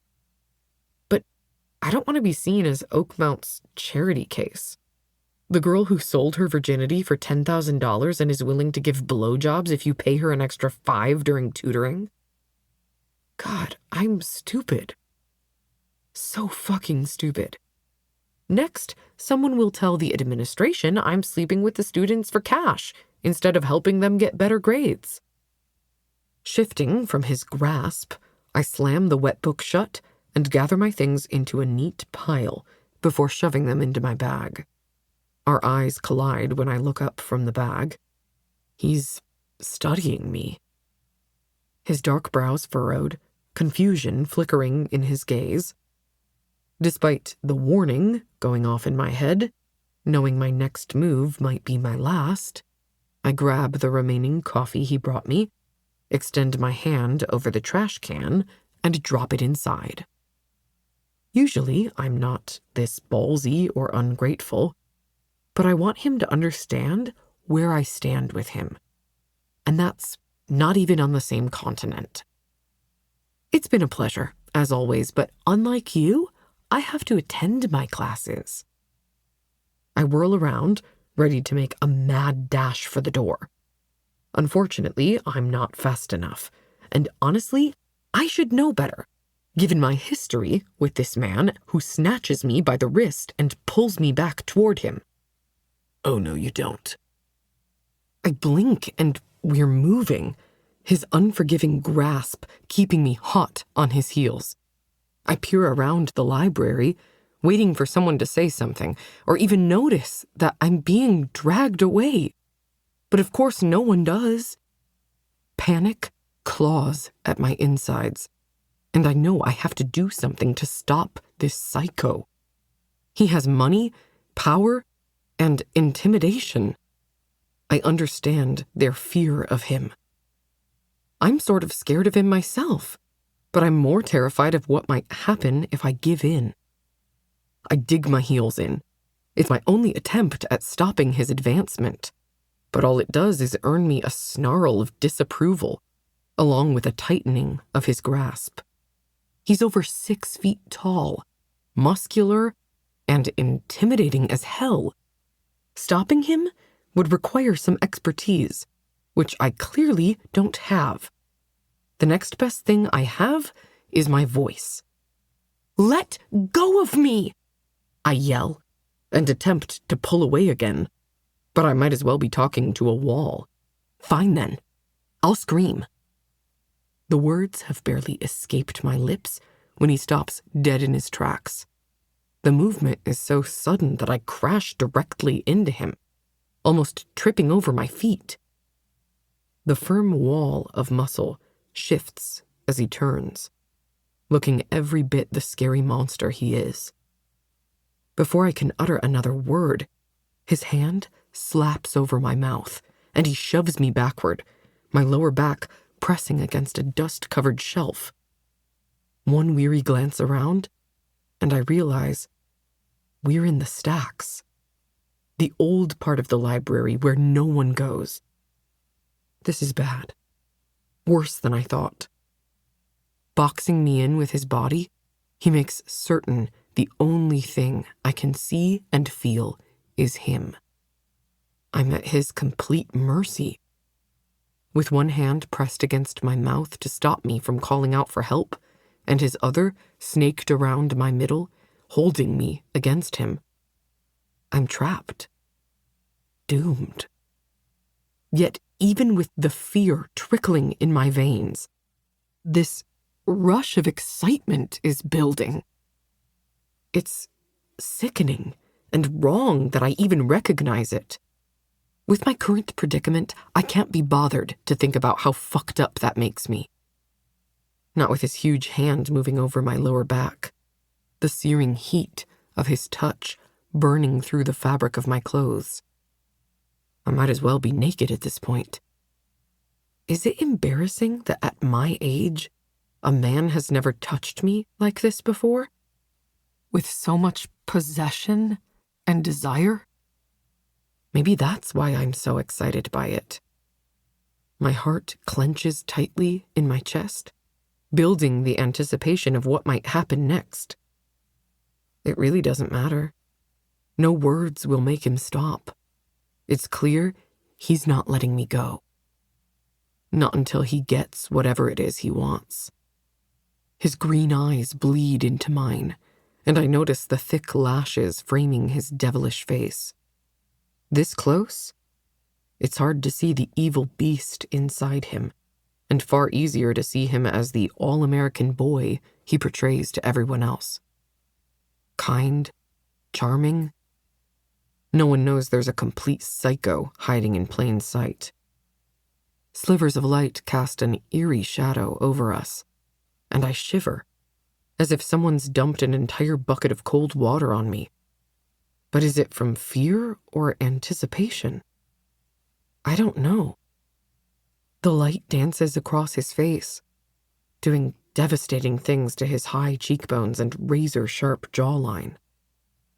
I suck a ragged breath into my lungs and am greeted with the intoxicating scent of teakwood and mint. This strange calmness blankets me. His smell shouldn't calm or affect me, but somehow it does, luring me into this odd sense of safety. Leaning into me, he gently presses his nose into the crook of my neck. The rapid inhale of air into his lungs makes me think he's breathing my scent into his lungs, which would be weird if it also wasn't kinda attractive. I push the thought to the back of my mind because this man and his psychopathic tendencies are the last things I need in my life. An entire cage of butterflies takes flight in my stomach as his nose skims over the sensitive flesh of my throat. His full lips glide over my thundering pulse, and there's no hiding my fear or excitement. Not with the way my heart is trying to beat out of my body. Stupidly, I do nothing to try to escape his grasp. Not even when he presses his hips firmer against mine, forcing me to feel his hard cock throbbing against my jeans. I can't believe I let him fuck me with that giant-ass sword. Goosebumps erupt across my skin, feeling his hot tongue against my cool flesh. Shit. I need to stop this, somehow. I can't let him pull me into his dark web, one that I may never escape. I need to use my brain and not let my body rule my decision-making. I garner up all the strength I have in me and place both hands on his firm chest. Then I give him a hard push. Like an impassable mountain, he doesn't move. He doesn't even budge. Not an inch. A soft, humorless laugh escapes his lips. It would be so easy for me to take what I want from you. All I'd have to do is put a little pressure against your neck, knock you out, and then I could fuck you without complaint. I wouldn't have to worry about you running away or fighting me. I could do whatever I want, however I want, wherever I want. I could fuck your ass, mouth, and pussy. I could take whatever I want from you, and you couldn't do a single thing to stop me. The thought is terrifying and so fucking wrong. And worst of all, there isn't anything that makes me believe he wouldn't do those things. Even I'm smart enough to know there is a time and place to be fierce and placid. It's all about human psychology. Don't, I demand, the sound muffled by his hand. I reach for his wrist and try to tug his hand from my mouth. He doesn't move. Please, I mutter, and this time he takes a tiny step back. Those piercing green eyes of his flick to mine before roaming my entire face. I don't know what he sees shining back at him, but whatever it is, it's enough to melt a smidge of the ice from his harsh gaze. I'll save that fun for another day. The relief I feel from his confession is short-lived when he starts speaking again. While I love your sassiness and fierce determination to piss me off, I need you to be a good girl and listen to me. Or am I going to have to shove my cock into your throat and teach you a lesson right here in the dusty stacks? I sag further into the shelf and ignore the notion that I'm allowing him to hold my body weight. At least he's not going to knock me out and have his way with me. I can handle a blowjob and being chased through the woods. But I don't want to be taken against my will without any say at all. All I can manage is a nod. A smile touches his lips. Which is that a yes to? You're going to be a good girl and listen? Or you want me to shove my cock down your throat and teach you a lesson? I say no beneath his hand, my lips moving over his palm. The word comes out muffled, and he slowly pulls his hand away. I'm trusting you, so don't make me regret it. If you start screaming like a banshee, I'll be forced to do something I'll very much enjoy. But you might not, especially after your experience in the woods. Don't make me hurt you, at least for your own sake. I'm not going to scream. I'm just confused. I don't understand. What happened at the event was a one-time thing. I heard you don't date or even sleep with the same girl twice, which makes all of this weird and confusing. What do you want from me? Why won't you leave me alone? I'm no one, yet you act like I'm the most interesting thing in the world. And why can't I stop the edge of excitement this brings me? I'll never admit it, but a tiny part enjoys the attention. The nerdy book girl no one notices who garnered the attention of Oakmount's football star when no one else could? It makes me feel seen and wanted. When you've never experienced that before, it's not something you want to give up. Yet, I remind myself that not all attention is the kind you want. Turns out, I garnered the attention of a crazy person. His pink tongue darts out over his bottom lip, and I bite the inside of my cheek, refusing to acknowledge how sexy he looks. Remember how dangerous he is, how fucked up he is. Hello, red flag, Maybell. Consider me curious. Are you asking around about me? I shake my head. No, asking around isn't needed. I'd have to not exist to not hear about you.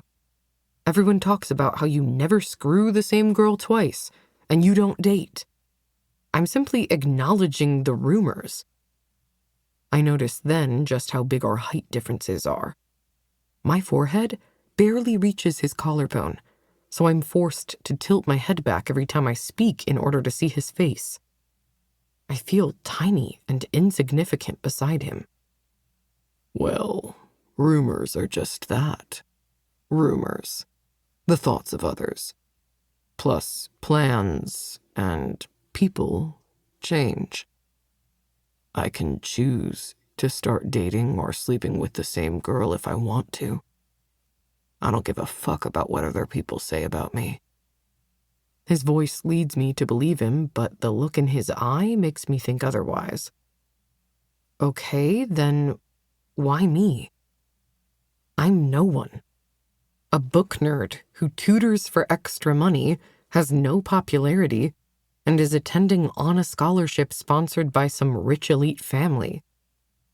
With a soft chuckle, he lifts me by the chin and meets my eyes. That's where you're wrong, Flower. You are the most interesting thing in my life at this very moment. Lucky for you, I don't care about your reputation or popularity, nor do I care about the dollar signs in your bank account. You're far more unique than any of those social standards. Something about you draws me in. It makes me curious. And the more you fight against me, the more I want to grasp onto you. The more I want to know about you.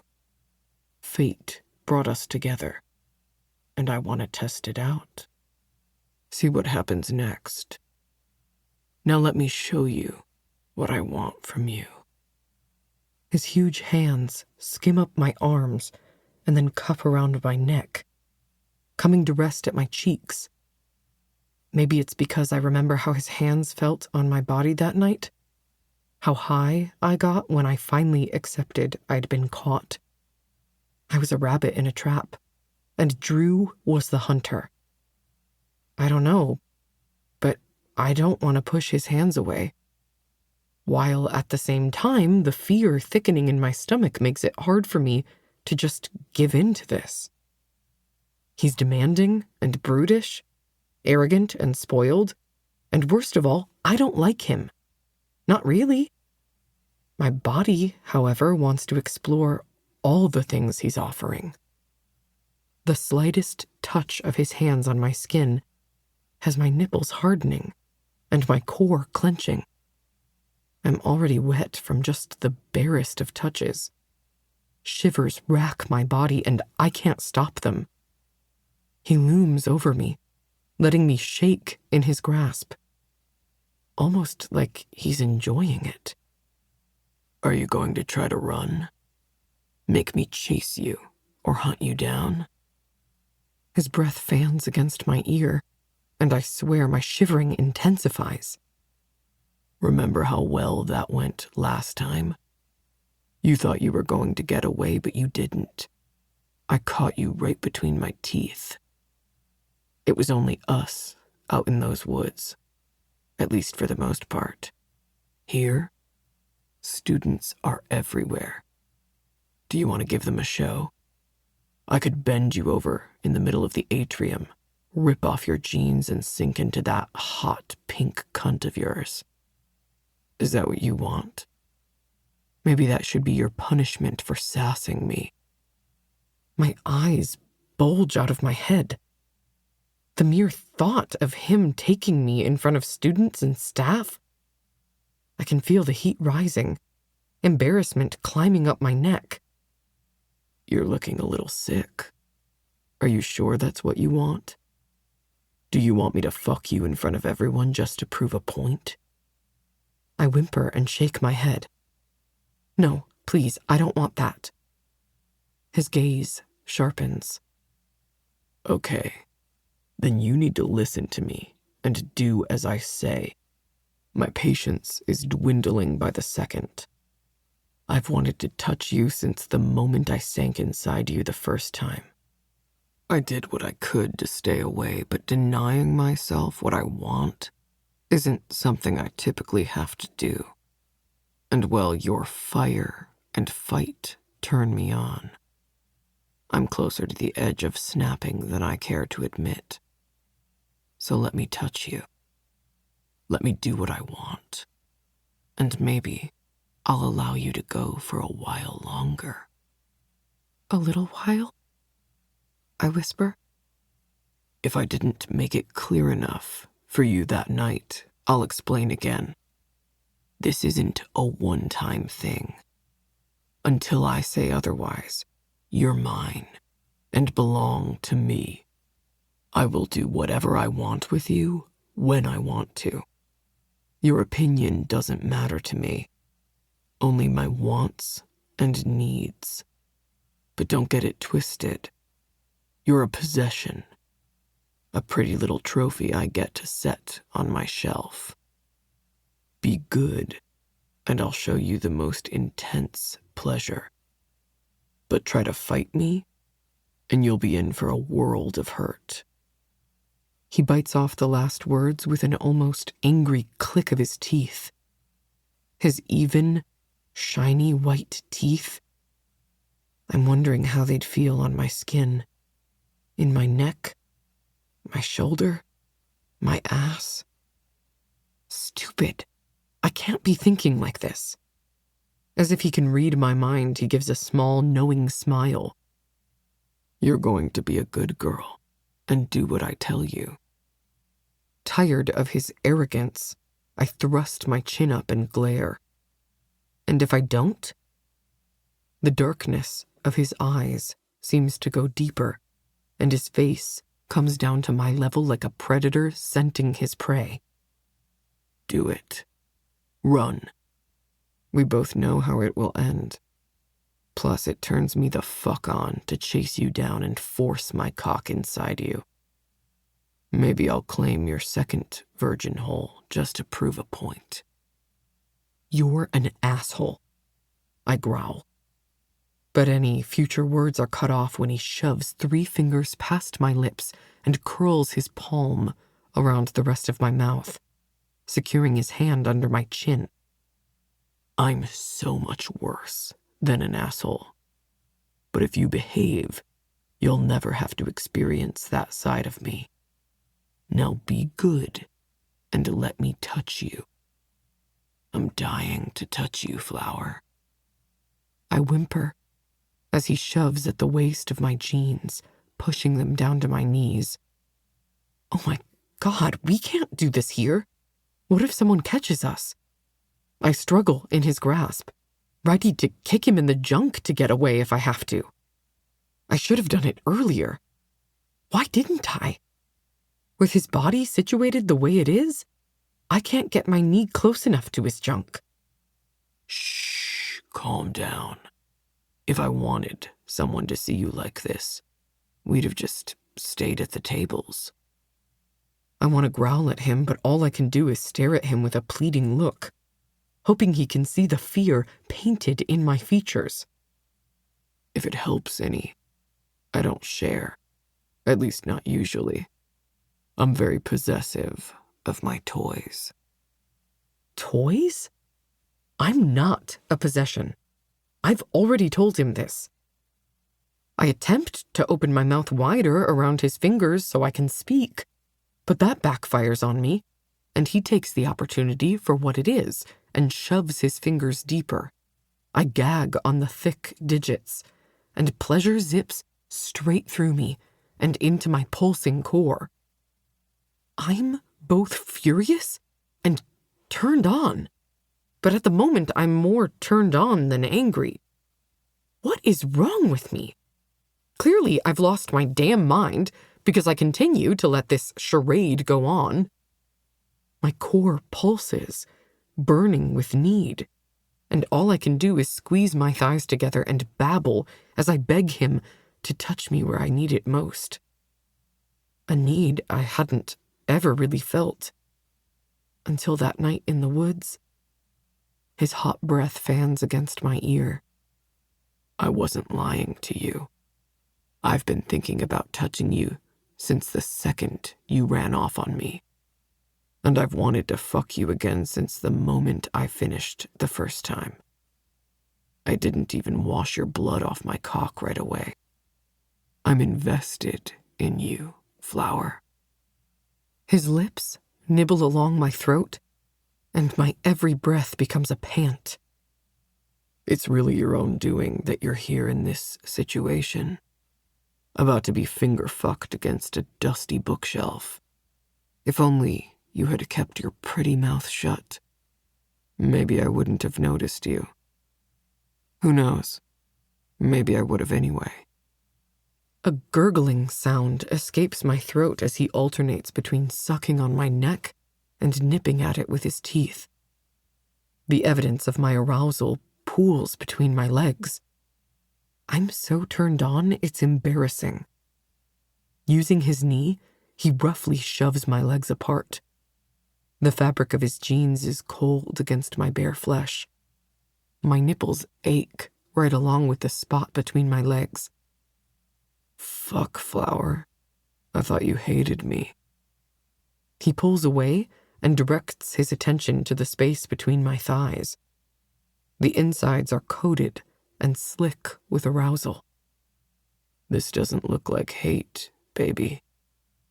I'm so overcome with the need for release that I let his statement go, and instead, I try to press against him to gain more friction. Anything, really. So I'm not standing bare ass in the library for nothing. So greedy. Yet you ran away from me in the woods. If I knew you were such a whore for my fingers, maybe I'd have offered you those first." He cups my pussy, his big fingers sliding along my skin, parting me easily. Flames of desire burn deep in my gut, each touch a glowing ember, setting me ablaze. Truth is, no matter how much you try to fight it, there's no denying that you want me, that you want this, even if it feels wrong and fucked up. I don't recall you asking me to stop or saying no. Not once. But it's okay. Your secret is safe with me. I won't tell anyone what you like. Without mercy or warning, he enters me. I let out a whimper, closing my mouth over his fingers for a second. There's a slight burn as I adjust to the sudden change. He raises an eyebrow like he's daring me to bite him.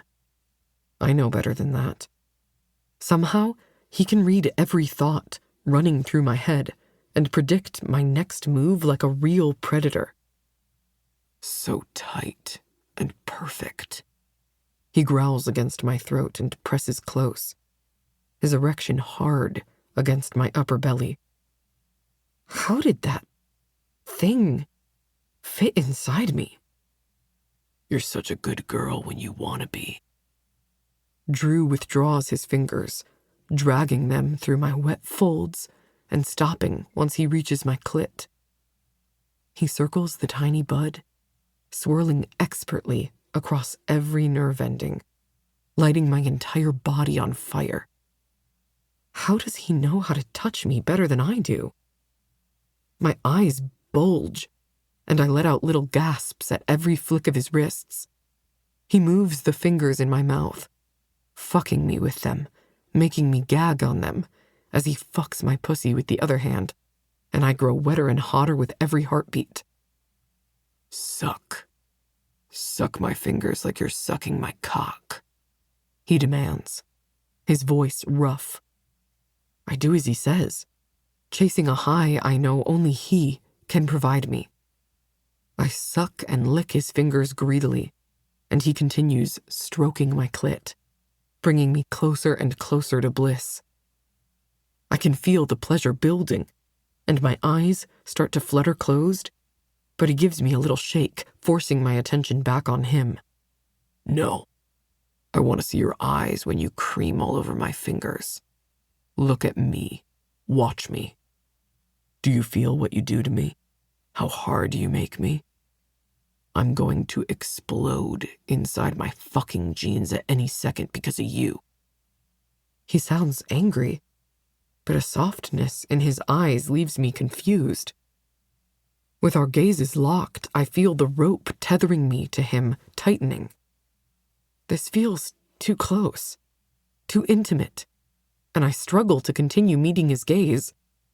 But I don't trust him, nor the repercussions I'll endure if I don't listen. I'll be his good girl, until he releases me for good. His fingers move faster, drawing little moans and whimpers out of me. Insanity must possess me because my hips start to buck, chasing his hand with every swipe of that magical digit. I'm a puppet, and he's pulling the strings. It feels too good to fight. I'm dizzy with lust and blinded by the promise of something sinister. My pulse climbs higher, higher. Good girls get pleasure, he whispers into my ear. Oh my God, he's gonna make me come. Bad girls get nothing. I'm close, so close. My toes curl in my shoes, and I'm about to ignite like a firework and explode into the night sky. And then, like water tossed on a flame, my fire fizzles out. He pulls his fingers from my mouth, and his movements against my clit stop entirely. Cold disappointment rains down on me. What? I question, dazed and confused. Why are you stopping? I hate the desperation that fills my voice as I speak. Drew doesn't say anything and pulls away entirely. The warmth of his body leaves me, and a shiver that's much deeper than a sudden coldness grips me. My knees threaten to buckle beneath me, and I tremble, gripping the edge of the shelf to stay upright as I tug my jeans back up my thighs. Was it me? I can't help but feel I've done something wrong. Shame coats my insides with a sticky sludge. I don't even like him and the way he's treated me, so I should be grateful he ended this before it went too far. Yet, it feels like a slap in the face. Like he rejected me instead of me rejecting him. Anger rattles me to the core. He wants me. I can see it, feel it. Then why pull away? The feelings of indifference rush back in. I'm not good enough for him. That's what this is. And somehow I know rationally that doesn't make any sense because I don't give a shit about his opinions. But in many ways I do. I glance at him through a curtain of blonde hair, my face burning with embarrassment. His steely eyes meet mine, and he tilts his head to the side as if inspecting me. From the little time I've known Drew, I've already worked out a couple of things about him. The person he is with everyone else is not the real him. It's not uncommon for people to have multiple personalities and be different people in different environments. But that's not what this is. Drew isn't the person he plays or the mask he slips on. He's unhinged, sinister, and dark. He's hiding in plain sight, afraid of what the world will think of him if they see the monster beneath the beautiful exterior. Tears burn at the back of my eyelids, and I twist my face away. Drew snickers. Don't cry. With frightening speed, he pounces on me, one of his hands coming to wrap around my throat, his meaty fingers pressing firmly into my skin. A warning of what's to come if I don't listen. Don't cry, because I really, really like it. My touch is a reward, and I've shown you how good it can feel. The little stunt you played back there wasn't worthy of my touch. That wasn't worth shit. Now, thankfully, I'm in a giving mood, so I'll let your attitude and behavior slide. However, you're going to listen to me very carefully when I tell you what will happen next. Let me go. I'm done being bullied by you. I'm not like everyone else on campus who melts into a puddle over your mere presence. And I'm not afraid to go to the campus police and tell them what you're doing. I speak the words through gritted teeth and labored breaths. My words are nothing more than a verbal threat. I'm not dumb enough to think the campus police would do anything about him. They didn't do anything about his friend Sebastian, or the others doing whatever they wanted all over campus. They don't give a fuck, not when money is involved. His grip tightens, and I grit my teeth, bearing through the pain. My vision becomes blurry, and my lungs start to burn from the absence of oxygen. Sirens go off in my mind. The muscles in my limbs start to lose feeling, and I become weaker. Would this guy kill me? Maybe. He's got the personality type to do it. Blackness threatens to take over, and for half a second, I start to doubt his desire to keep me around. I had assumed he wouldn't kill me, that I wasn't worth that much trouble. Before I can finish the thought, the pressure on my throat disappears. I sag against the shelf and half gasp, half cough, while sucking precious oxygen back into my deflated lungs. I look into the dark eyes of the man who has shown me both pleasure and pain, menace and kindness. The look of desire, of unholy obsession that reflects back at me, freezes me with fear. A smile touches his lips, and the sudden whiplash I feel over his change in emotions makes me spiral. He reaches for me, and I flinch. Of course, he doesn't care, and continues doing what he wants, tracing my cheek with his finger like he didn't just try to strangle the life out of me moments before. I think I've figured it out, Belle. What it is that makes you so appealing. You said it best. You don't give a shit about my name, what I look like, or how much money I have. None of the superficial things matter to you. In fact, if I had to guess, I'd say you don't like me very much right now. If at all. And that's okay. I can like you enough for both of us. The boyish grin he gives me is a terrible attempt at easing the tension. But let me warn you, there is a reason many steer clear of me. None of the superficial things have to mean shit to you, but I need you to use that brain of yours and not push me past the point of no return. Make it easy on both of us, and be the good girl I know you can be. I'm not afraid of you, I hiss through my teeth. It's a complete lie. I'm not just afraid. I'm fucking terrified. But you can't do anything but face fear. You own it, or it owns you. What's worse? I can't tell if I'm more afraid of him or how he makes me feel. And that's why I want you and no one else, Flower. Can't you see how perfect we are together? No thanks, I mumble and attempt to make a beeline in front of him. My body crashes against his bigger stature as he steps forward, cutting me off. His huge hands come out of nowhere, cupping my cheeks, and he draws me closer. Leaning in, he presses his full lips firmly against mine. I've kissed people before, and I know what it feels like.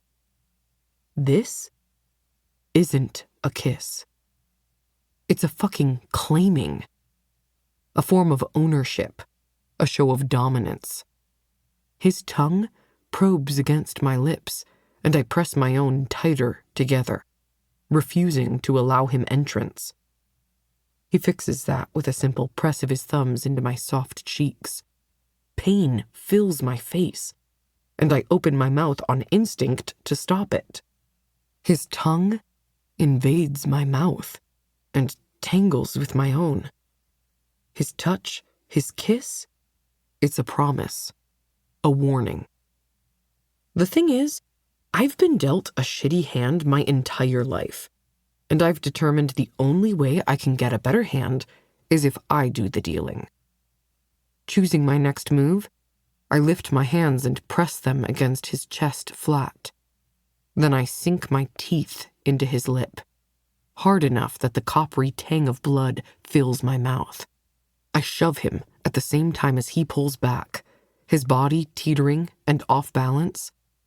Finally, I caught him off guard. Those dark eyes of his clash with mine, the promise of pain reflecting back at me. You bit me. It's more of an astonished statement than a question. You made me bleed. I shrug, even as tiny warning bells go off in my mind, telling me that I should be running. The less likely of a challenge I appear to Drew, the more likely he is to walk away. Good. We're even then. Since, you claimed my virginity and made me bleed. He cocks his head to the side, clearly considering my statement. I suppose. But there are other ways to make me bleed. Ways that don't involve pissing me the fuck off. It's only fair that I get to choose the circumstances in which you bleed, since you got to choose mine without my consideration. This all appears to be backfiring on me, because instead of warning him off, he looks curious and interested. Every time I think I know what you'll do next, you surprise me. I like it. I like the shock and uncertainty. You're unpredictable. The chaos to my madness. I don't want to be anything to you. All I want is to figure out what you want from me so I can fulfill that obligation and get the hell off your radar. Other girls might find the lengths you go to gain access to them romantic, but I am not them. He looks me up and down, his gaze hungry and demanding. Believe me, I know, which makes you all the more appealing. Like I said before, the more you fight, the harder I'll tighten my hold. The reality that he isn't going to disappear into the background and leave me alone hits me like a ton of bricks. I'm begging you, please. I won't tell anyone what happened in the woods. I'm no one, nothing. I just want things to go back to normal. I want to be unnoticed and blend in with the background. I already told you, Maybell. The answer is no. I'm not going anywhere. I can't forget your existence. Not when I've just discovered your beauty. You're mine. Accept it, and it'll be more pleasurable for you. Don't, and it'll be better for me. The choice is yours. His tone is crystal clear. He means every word he says. And that's as terrifying as the reality that I've garnered the attention of a man who seems intent on keeping me, no matter what. Chapter 13. Drew. Some days, rarely anymore, hell is on my side. And by hell, I mean I paid off one of the nurses who takes care of my mother to tell me when my father will be off the estate for an extended period. My phone pings again as my personal accountant tells me the transfer went through to Nurse Helen. She gets a bonus when I can actually sneak onto the estate to see my mother without my father knowing, since he always makes a big bullshit show of things if he catches me there, especially if I'm still with her when he arrives. Yet he has no problem throwing it in my face that I don't see her enough. A complete narcissist, if I ever met one. I scrub my hands over my wet hair and walk faster to the motorcycle I barely ever use in the garage at the mill. My father's driver usually takes me anywhere I need to go, unless I choose to walk. But for this, he can't. The house was quiet when I left, and I showered at lightning speed before racing down the stairs and out the door. It's early still, 9 o'clock, the sun already peeking through the nearby forest trees. I smile when I think about the last time I was in those woods, with Belle. Fucking Belle. I touch my tender lip where she'd made me bleed, and I smile all over again, the skin stretching, a lick of pain washing through the tiny cut.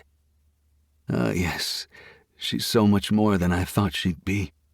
A beautiful, chaotic mess that I intend to dirty up. The engine roars beneath my legs, vibrating through me. The sound and feeling make me miss riding this thing. The wind in my hair whipping all around me, the speed and agility. I hit the throttle, my speed climbing as I hurtle down the road. It's a short drive to the estate, and I hate how quickly it goes. I slow as I approach the security gate and walk the bike to a set of nearby bushes on the off chance that someone drives by and recognizes my bike. I don't need anyone calling my father and telling him shit. My boots crunch against the pavement as I walk up to the guardhouse. Bill is standing guard as he typically does, his features tight, his eyes sweeping the front of the property. Bill is one of the nice guys, in his early 40s and fairly built. He took the job here 5 years ago, after the last guard mysteriously disappeared. I reach into the back pocket of my jeans and pull out $100 bill. I pass it to him through the small window, and he shakes his head, frowning at me. "I've told you a half-dozen times, kid. You don't have to pay me. My job is to open and close this gate and monitor who is coming in and out. I already promised you that I wouldn't tell your father." The thing is, I don't believe him. I don't trust anyone who works for my father. If it came down to it, they'd throw me under the bus the moment their job was threatened. The money is merely a bonus, a helpful way to remind them to keep their mouth shut. Don't take this the wrong way, Bill, but I don't trust anyone, including you. So take the money and consider it a form of assurance. He knows the score, yet he says the same thing every time I show up and slip him the money. He wavers only slightly and then quickly shoves the money into his pocket. I smile and wait as he slips out of the guardhouse and quietly opens the gate manually to allow me to slip through.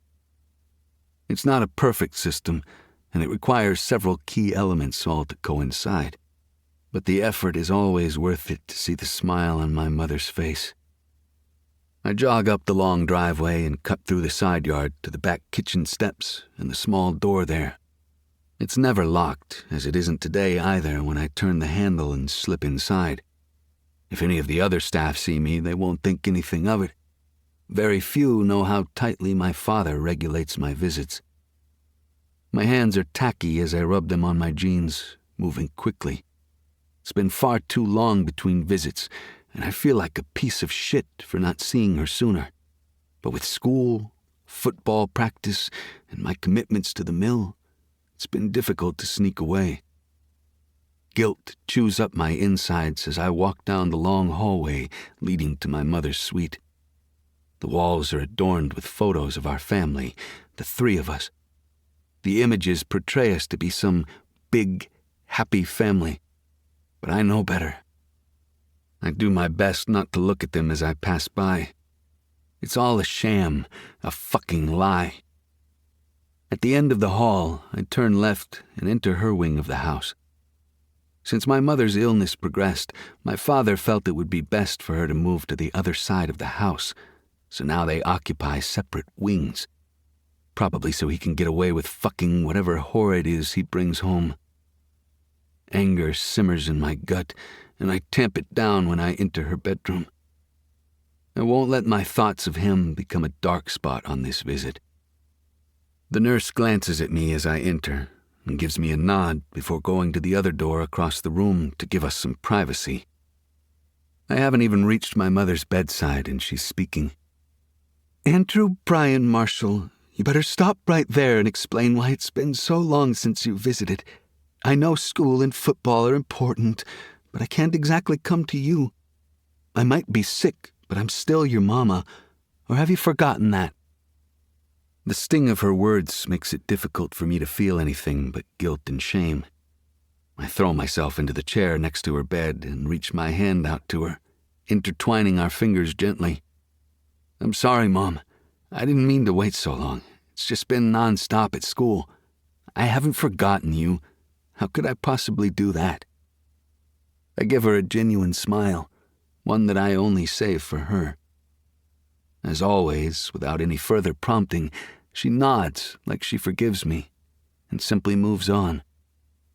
"What are you studying this year, besides girls and parties?" I let out a snort and rearrange my grip on her fingers so I don't hinder the IV on the back of her hand. "It's not like that. I'm the president of the mill this year." Her eyebrows fly up her face and she gives me a wan smile. Her dark brown hair, threaded with gray, spreads over the pillows in soft waves as she shifts to her side. It's grown out now, at least. That's a sign we're headed in the right direction. "Oh, don't tell me they're still doing that wicked hunt in the woods. I never really understood the appeal." My face heats and I glance down at my feet for a minute. Nope, not talking about that shit with her. I love my mom, but I have to draw the line somewhere. And I'm not about to get into a conversation about my fucked up, deviant fantasies. "Oh, that I'm not sure about. What about you? How do you like the new medications? Do they seem to be helping?" Her eyes drift closed for a second, and I scan the machines on the other side of her. It's a full medical suite, gifted to her by my doting father. It makes me sick every time I see it all. He's made the perfect cage for her with no exit. He doesn't give a shit if she actually recovers. In fact, it's in his best interest if she doesn't, because then he can continue with his secretaries and his mistresses without any impediment from her. It's sick and fucked up, and I hate that this is her life. The weight of it all rests heavily on my shoulders, and if I had the means to make my father disappear and make this all end, I would. But I don't. He's far too powerful, and I can't make a single move until I have better leverage on him. Leaning over, I lay my head on the bed by her hand. There's so much at stake here, but helping my mother get better is the most important thing. She's been sick for years, since before I went to college, and no matter what we try, or what my father says he tries, she doesn't ever seem to be getting better. I've asked the doctors numerous times and always get the same answer. It's some form of aggressive cancer, but even with all the treatments and experimental drugs, there's been no change. My father refuses to allow me to attend any of the appointments, and any questions I have result in no answers and a beating from my father. Even Lee hasn't been able to find my answers, and he's damn good at hacking the systems. I'm starting to think my father asks them to do paper records instead. I've learned quickly that asking questions gets me nowhere. Shifting, I look up into her deep brown eyes, grinning back at her when she smiles at me. With her other hand, she runs her fingers through my messy hair. The wind on the bike dried it, but it's not lying flat now. Not that I care. Tell me all about yourself. Do you have a girlfriend yet? I jerk at the question, but resettle. No, Mom, I don't have a girlfriend. I don't have time to date between the mill and football, plus my classes. She makes a humming noise at the back of her throat that sounds a little like she's calling me out on my bullshit. Fine, I'll take the bait. There is one girl I think I'm interested in. I don't share what I'm interested in her for, because that aspect doesn't really matter. A mere mention of interest is all my mother needs to glow. She has always been a romantic at heart. It makes me wonder how she ever ended up with a man like my father.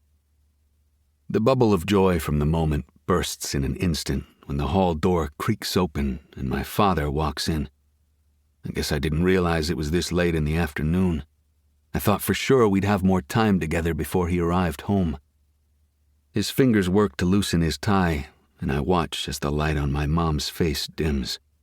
She still turns her smile to him. A fucking smile that bastard doesn't deserve. Andrew, we weren't expecting you today. His tone is curious, like he expects me to explain why I'm here. Obviously to see my mother, idiot. I stand and pat my mom's hand tenderly. It was a last-minute drop-in. My father crosses the space, clamping my shoulder in his hand, his grip hard and heavy. Do let us know next time, so we can make sure we're prepared to have you stop by. Not fucking likely, asshole. I lean in and press a kiss on my mom's cheek. I'll see you later, Mom. Get some rest. She lifts her head and shakes it. No, don't go yet. You only just got here. We have so much to catch up on. Instead of trying to speak around the lump in my throat, I give her another smile and head to the door. My father says nothing as I exit. Asshole. I stand on the other side of the cracked door and watch them for a moment. I would never put it past my father to hurt my mother, not when he hurts me as he does. My father leans down and gently kisses her forehead. She cups his cheek and whispers, Leon, you haven't been coming to see me either. I'm sorry, sweetheart. Things at the office have been hectic, and we've taken on a few more clients. His soft tone is gentle, but it's empty and vacant. He doesn't care any more about her than his fancy watch or his designer suits, especially when he threatens me with withholding her pain meds or her nurses. I stare at my father's joke of a mask, of the way he plays the doting husband, and it's enough to make my stomach turn. He doesn't give a shit about her or me. I can only hope for the day when the truth about the man he is and all the things he's done come to light. I take a step away from the door when I hear my mom's soft voice. "I think Andrew's found himself a girl." My father responds softly. "Oh, how interesting. I'll have to ask him about it the next time I see him. He never mentioned anything to me." All I can do is shake my head angrily. My hate for him grows every single day. Not wanting to risk running into him, I quickly head out of the house, exiting the same way I entered. One day soon, I'll have the dirt I need on him and make him pay for everything he's ever done. He thinks he's the most powerful person in Oakmount County, but he doesn't have a fucking clue about the lengths I'll go to destroy him. Chapter 14. Bell. I can only stare at this check for so long before ripping it up or cashing it. The corners are already creased from how many times I've taken it out of my bag to stare at it. It taunts me, and I don't like it. The suite door opens and Jack walks in, her hair a mess. I'd call it a walk of shame if she didn't look so damn satisfied. She stops short when she sees me sitting at the table. "What are you doing, Belle? It's like 11 in the morning. I thought you'd be at a tutoring session or something." All I do is shrug. What the hell am I doing? Her eyes dart to the scrap of paper in my hand, her forehead crinkling with confusion. "What are you looking at?" I let out a defeated sigh. "Nothing." She gives me a disbelieving look, deposits her stuff on the counter, and marches over to the table to get a better look. I don't even bother trying to hide the check. "Nothing? That's not nothing. That's a $10,000 check, Maybell." I mean, I guess when she puts it that way. I clear my throat and drop the check to the worn, scarred wood of our shared dining table. It's nothing, really. I don't even think I'm going to cash it. She picks up the check off the table to inspect it, and her eyes meet mine over the top of it a second later. Mr. Marshall, huh? I suppose the one and only Drew? Unless you're seeing his dad, which I mean, to each their own." I wrinkle my nose at her and shake my head. "Yeah, no." "Okay, so this came from Drew. What's it for?" I consider my response because I'm not really sure what to say. How do I explain the check without it seeming like he paid me for sex? I don't know. Maybe it's his way of apologizing? "That's quite an apology. I wish someone would pay me 10 grand as an apology." "What did he do?" My skin crawls, and I try to hide my cringe. I don't want to go into the details about what happened that night in the woods, even with Jack. I'm still embarrassed about it myself and my body's reaction to the things I allowed to happen. He didn't say, just told me to take the money. I think it's his way of saying sorry for how things went during the hunt. Her eyes take on a gleam, and her hand clenches as she places the check gently on the table. "Just tell me, do I need to castrate that bastard?" With a laugh, I shake my head and stand to get some coffee. "No, it's not like that. I don't need you getting yourself put in jail because you tried to defend me against some rich prick. I've got it taken care of." She places her hands on her hips and looks at me like she doesn't believe me. "Are you sure?" I nod and decide to change the subject. I'm not used to having so much attention put on me. "Where are you coming from, anyway?"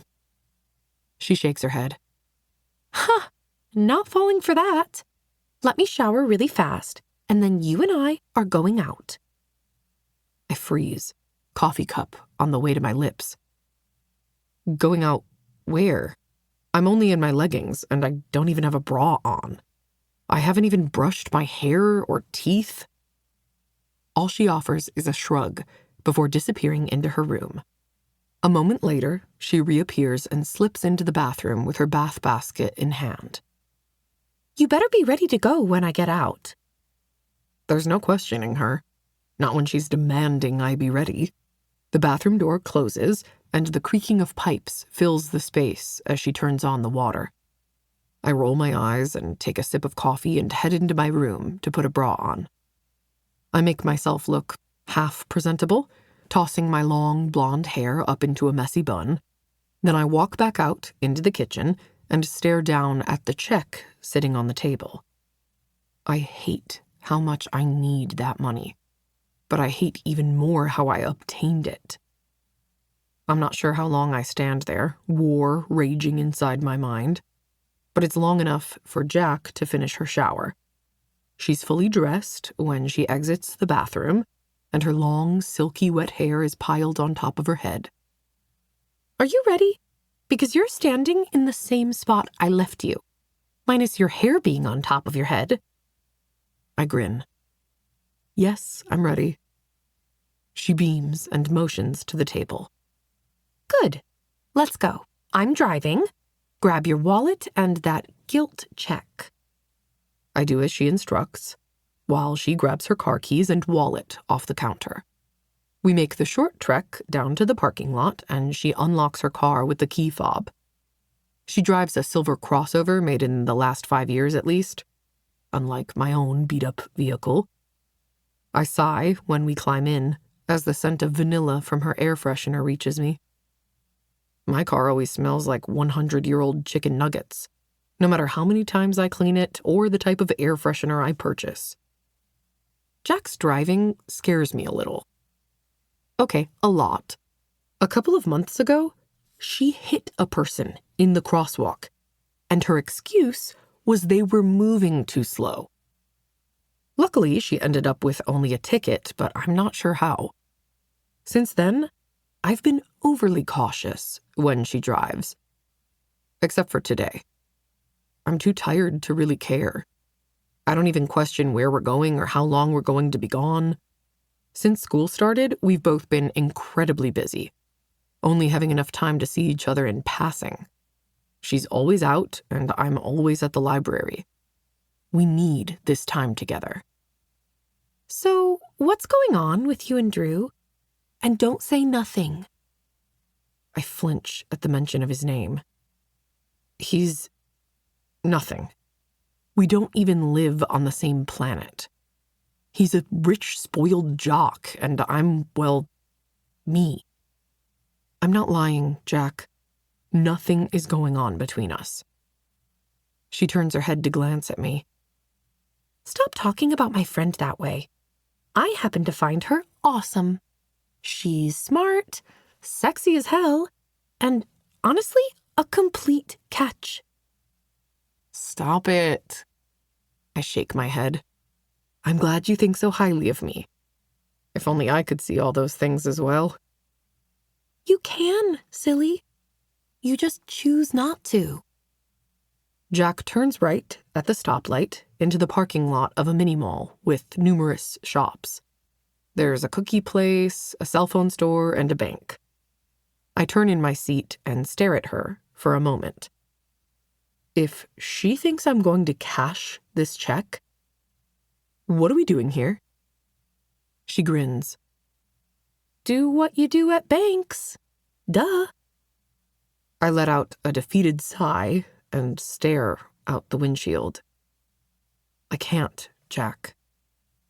If I deposit it, then that will make me a whore, since technically he paid me for... I can't even finish the sentence. She grabs me by the arm and pulls me toward her, forcing me to look at her. No. Hell, even women who sell their bodies aren't whores. Whore is a word men use to make us feel guilty about what we do with our bodies so they can control us. When men sleep with countless women, they're called playboys and clapped on the back and congratulated. Society is fucked up. Don't discount yourself or let anyone make you feel like you don't deserve that money, or that accepting that check is wrong when, if a man was in the same situation, his friends would brag him up. Well, shit. That got deep. Now get your ass moving, or I'll personally pull you out of the seat and drag you inside. Once we're done here, I have an idea. Something to cheer you up. Fine, I grumble, and grab my stuff before climbing out of the car. We enter the bank together, Jackie following me up to the teller. I hand her the check and ask to deposit it into my account. The entire transaction takes less than 10 minutes, and thankfully, the teller doesn't ask me any questions or give me any strange looks. At the end, she hands me my receipt and smiles. I take it happily, and we head back outside. Back in the car, Jack swings through my favorite fast food place. I haven't eaten here in a month because I can never afford it, especially with Mom. I pause mid-thought and stare at the bright red exterior of the restaurant. We get through the drive-thru line, and I can't even be mad she made me pay for it. Especially when I tip the fry carton back and let the hot, salty fries scatter into my open mouth. The perfect way to cheer yourself up is with some greasy food. After I chew, I set the box on my lap and look in the bag. Why did we get 3 meals? She shrugs and smiles, but it doesn't take long for me to realize where we're going. My childhood home is on this side of town. We're pulling into Mom's neighborhood and then the driveway a few minutes later. Outside the house, she parks, slips off her seatbelt, and grabs the food. Come on. You're feeling some sort of way, and I know seeing your mom always makes you feel better. My heart swells. Jackie is the best. I don't even have a response to give her, so I climb out of the car and walk with her up to the house. At the door, my mom answers with huge bags under her eyes. She visibly straightens, a smile gracing her lips, when she realizes who stands on her doorstep. Jack holds up the bags. We brought all the deep-fried deliciousness. Mom chuckles, clutching her oversized black cardigan around her waist and opening the screen door. I knew I smelled something delicious. Come in, girls. As I pass her, she gives me a quick peck on the cheek. What has earned me an early morning visit from 2 of my favorite people? We lay the food out on the coffee table. Mom takes up her blanket nest on the couch again with a cough. Jack and I sit cross-legged on the floor, leaning over the table with our own meals. Jack dragged me out to see you and even made me stop in the drive-thru of our favorite place. My mother laughs. Sounds like she really had to force you. We all chuckle and eat in silence for a moment. A soap opera plays on the TV on low volume. Someone's brother has gotten someone's mistress pregnant from the sight of it. It's mindless, which is why she loves it, I think. She smooths my flyaway hairs off my face back into my messy bun. Are you okay, sweetheart? You look stressed. I nod around a bite of burger. Yeah, I'm fine. I've just been super busy with clients. It feels good to be doing something normal for once. To be spending time with her without fighting about her illness, medications, or money. I watch as she picks at her food, but she eventually takes a few healthy bites of the burger, so I don't complain, not wanting to ruin the moment. Despite everything, despite Drew being a complete asshole, he has no idea what a gift he's given me. That money will pay for some of my mom's treatment.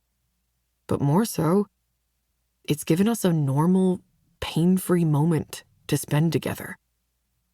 Not discrediting that he was a complete asshole. I decide to hate him a little less. Yes, he was rough with me, but he gave me pleasure. It seems like it's always a give and take with him. And I've had so much more take than give in my life. It's always been this way. So I'm not sure how to handle when things are more equal.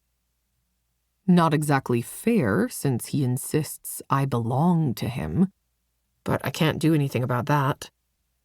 Not when secretly, in the deepest, darkest parts of my being, I crave him. The deep, dark, depraved part of him speaks to that same darkness hidden inside me. I don't know how to wrap my head around it or make it make sense.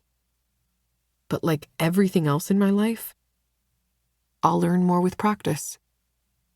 We turn up the terrible soap opera and sit back to watch. My mom runs her chilly fingers through my messy bun, and I lean in, enjoying her touch. It's been so long since we shared a moment like this together. If we stayed like this forever, I'd be happy. Like a death knell, my phone pings the moment I let my stress drift away for the first time in weeks. I don't even want to look at it, knowing that it can only be a few people, one of whom I dread hearing from. I grab my phone from the table and stare down at the screen. It's a text from Drew, and despite my desire to delete it without looking at it, I open the message. Unknown. So proud of you for finally depositing that check, Wallflower. Wasn't that hard, was it? An icy chill blankets my skin. First, because how the hell did he get my number? And second, because I knew I shouldn't have cashed that check. There's no going back now. But that doesn't matter. All Drew sees is ownership. Cashing that check was the equivalent to signing over the ownership of my body to him.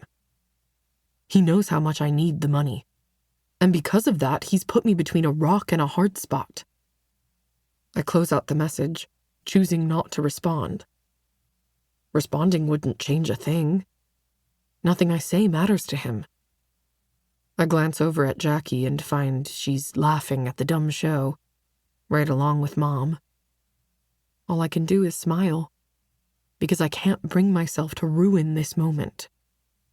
Nor will I allow him to. Drew might think he owns me, but I'll show him real quick that I'm not the girl he wants. Chapter 15. Drew. It's only been a couple of days since I've seen her, and I'm already yearning to touch her again. I keep a close eye on her activities to make sure she's not getting herself into trouble. I've been staying away so I don't draw attention to her. It's been a pain, but at least I won't have to endure this much longer with the event taking place tonight. Tonight, I have to put on a tux and smile, shake hands, be the perfect son my father expects in public. It makes me sick to perform like a circus monkey, but right now, I don't have a choice. During the day, I attend classes, go to practice, play ball, rinse, and repeat. In the evening, I head over to the family estate. Huge oaks tower over the sprawling property, and it has a fountain with an angel spitting water out of its mouth. My mother wanted that water fountain so bad, and now every time I come here, it's a reminder of her. Land on lands to show our wealth in a place of towering skyscrapers and high-rises. Inside the house, I brush past the staff, heading to my room to find my clothes. They are already pressed and laid out neatly in a line on my bed. I take a quick shower, washing away the day's remains from my body. Like most days lately, my thoughts drift to Maybell, the puzzle I cannot seem to solve. I'd feel guilty over my behavior from the other day, but it was merely a warning as to what's to come if she doesn't learn to stay in line. She might be different, and that appeal holds my attention most, but the fire inside her threatens to break my resolve. It isn't long before I'm showered, dried, and dressed. I don't want to attend these events, but I have no choice, and I still have one more stop to make before the party. Once I'm dressed, with every hair in place, I pull out my phone and snap a photo. I send the picture to my little Wallflower and close my phone. Someone should appreciate this tux, because I certainly don't. Dots appear after she reads the text, but then nothing. I don't know why she keeps fighting so hard against what we have. She wants me. I know it. She knows it. Soon, I won't allow her the luxury of doubting us. When I can't stall any longer, I make the trek across the estate to my mother's suite. All backed up to the edge of the gardens, but not close enough that people might look in and see her. I enter to find a nurse on a chair near the window, my mother in the bed, eyes glassy as she watches the door. Her eyes go wide, and excitement fills her tired features as she tries to sit up.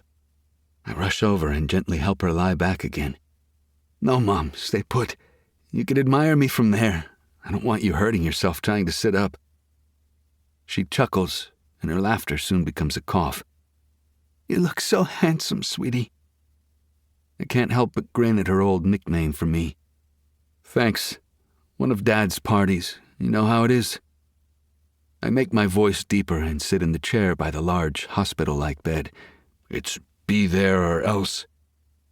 Her lips thin and she shakes her head. "I know you don't like the events, but it comes with being a marshal, son. As difficult as your father can be, he's still your father and wants the best for you. Someday these events will get you a job or a connection." My mother is lost in space. She has no idea how heinous and terrible the man she married is. I'd like to say it hasn't always been this way, but it's always been there. A monster lurking in the dark. Either my mom never saw it, or she didn't care to try. Nevertheless, I don't want to spend the few minutes I have with her arguing, so I just nod and ease back in my seat. "So what have you been up to, Mom? Prepping for a marathon? Wrestling bears?" This makes her smile, and it's worth it to endure her unending devotion to a man who has never cared for anything but himself. "Sure, something like that. In fact, I just reached a personal record on my Sudoku app, and I'm pretty sure I've seen every episode of Jeopardy ever recorded." "Whoa, watch out, world." Another small smile that turns into a wince. I love seeing my mother, spending time with her and talking to her, but every day that her health declines is a reminder that she might not pull through, and that opens the never-healing wound in my chest. If my mother dies, then I'll have lost the last person who truly ever cared about me. The thought stirs unspeakable emotions to life, and I push it away before I allow myself to react to them.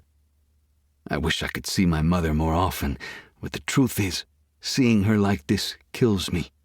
And it's even worse that in order to see her, I have to return home and risk running into my father. I wish I had more time. "Maybe one of these days you can come over and we can spend the day watching movies like we used to do when you were a little boy and came home from school sick." I smile and grab her hand. It's cold in mine. I flinch at the temperature of it. I miss her so damn much. "I'd love to do that, Mom." "Good. I miss my boy." She squeezes my hand as tightly as she can. My phone dings in my pocket with an incoming text. Fuck. Can't risk being late. Abruptly, I drop my mother's hand and stand to button my jacket. "Okay, Mom, I've got to go or I'll be late, and then I'll never hear the end of it. If I have time, I'll drop by before I head back to school tomorrow." She gives me a frail smile, and I swear the light in her eyes dims a little more every time I see her. I remember her as the bright, vibrant woman who chased me through the gardens and held me close when I fell. Sometimes you can have all the money in the world, but money means nothing when it comes to your health. Poor or rich, we all die the same. No matter what, I love her regardless, until the end. I swallow a lump in my throat. kiss my mom on the cheek, and head out of the suite toward the ballroom downstairs. Music from the band echoes down the halls. If I can hear it where I'm standing, I wouldn't be surprised if Mom could as well. The thought enrages me. How can he act as if she's already gone, buried 6 feet in the ground? My jaw aches as I clench it. If I ever get married, there won't be a single person or thing that stops me from being with my dying wife. His absence makes me wonder if he even loves her. Thinking about it depresses me further, and I force myself to think about something else, anything else. I follow the sound of music. The party is already in full swing when I enter the ballroom. Rich assholes mill around, drinking overpriced liquor, talking boardrooms and stock profiles. A ragged breath leaves my lungs. Why the fuck am I here? This isn't my future. But it is.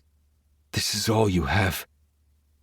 I spot my father on the far side of the room. At first, I head that way, but then I freeze when he places his hand low, very low, on the back of a woman standing beside him. She's wearing a backless dress, black like Dad's tux, and leaning into his side. Their bodies are nearly touching. What's the actual fuck? I don't know why I'm surprised. It's not like my father has stayed faithful to my mother. I'm sure she knows he sleeps with other women, and knowing how soft my mother is, she probably convinces herself that it's okay since she can't fulfill her own wifely duties. But it's not. It's not fucking okay. It's disgraceful. I'm not sure why I expected him to have the decency to wait, not when he doesn't appear to have a decent bone in his body. I march across the room and skirt the small group he's with to get in front of them, pointedly staring at his hand on this woman's ass. This plastic Barbie who will never be the woman my mother is. My father doesn't seem to notice my mood, or more likely, doesn't give a fuck. The woman, however, can tell immediately, her eyes going wide the moment they meet mine. I extend my hand out and give her the grin that's been charming the panties off the ladies for years now. And you must be. She rushes to tell me, Maddie Benson. I lean over and kiss the back of her hand. By the looks of it, she can't be more than a few years older than me, and definitely a lot less than the 25 years older my father is. After the introduction, I slip my hands into my pockets and stare pointedly at my father. I'm here, in the flesh. Please explain what you needed my attendance for again. You're here because you're part of this family, and I told you to be here. In the future, the business will belong to you. It's important that the clients see your face and learn to trust you. My gaze swings around the room. Most of these assholes will be dead, in assisted living, or in jail before it's my time to take over. My father's jaw tightens, and he straightens to his full height. Some say I take after my mother. Fewer say I look like my father. Staring at him now, the hard line of his jaw and similar dark hair peppered with gray, I can't say I see it. His eye twitches, and it's the only sign I ever get that he's truly pissed. Excuse us for a moment. I need to have a word with my son. The way he grits out the words, he's furious, and that's fine, 'cause I'm angry too. My father grips me by the back of the neck, his fingers digging into my pressure points. I welcome the pain and bite back an asshole retort. The woman skitters away from us and toward the bar. Good fucking riddance. My father leads me through the double doors that exit to an empty room. As soon as we're alone, he releases me with a shove. I've barely turned around and he's on me. He attacks like a provoked dog, giving me no time to prepare for his assault. His fist lands against my cheek, pain radiating through my face. I remain standing, my muscles burning with rage that needs to be unleashed. I can't tell you the number of times I've thought about killing my father before, about watching every last drop of blood drip out of his body. One day it's going to happen. I swear it. I'll snap and there won't be any coming back. I grit my teeth as he lands another blow, this one on the opposite side. It's easy enough to tell the people the injuries are from practice or a game, so it gets swept under the rug like it's no big deal. Not that I could report my father for abuse anyway. Corruption is at its finest in this town. We own the police, doctors, and nurses. I sigh as my father stands, straightening his suit jacket. Are you done, or do you need more? I keep my face blank, not reacting either way. The spots where he hit me throb, and I know it won't take long for a bruise to form. What do you want me to do? Just tell me so I can do it and get the fuck out of here. In a rush to be somewhere? Did you stop and see your mother? I'm not about to play games with him. Yes, I bite out. I always see her when I come home. I'm just glad she couldn't come tonight. What's that supposed to mean? I don't want to fight here. Not here. Not right now. I sigh loudly and blow air out through my nose. Nothing. It means nothing. His dark eyes narrow, but he doesn't pursue it. I want you to meet my investor's daughter. Dance with her. Get her a drink. Charm her. Do not fuck her, even if she tries to climb you like a goddamn tree. Do you understand me? Flirt with the investor's daughter. Got it. He blinks and opens his mouth like he might say more, but then stops. Yes, flirt. Nothing more. Get in there and charm her. Get her phone number. Make her feel wanted. Special. He sneers the word special, then turns on his heels and heads back into the party. I follow a minute later, letting him get some distance and make a beeline straight for the bar. In minutes, I've thrown back 2 shots and a bourbon. Enough to take the edge off so I don't get myself beat in front of the city's elite. I think the worst part is that these assholes would watch, toast, and then walk away while my blood sprays the parquet floor. I won't be a source of entertainment for them.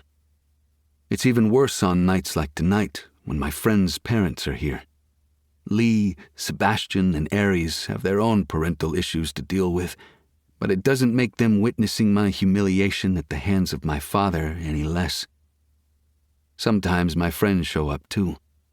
Those nights are a little easier to bear, as my father always tries to be on his best behavior, like he's somehow going to win them away from me.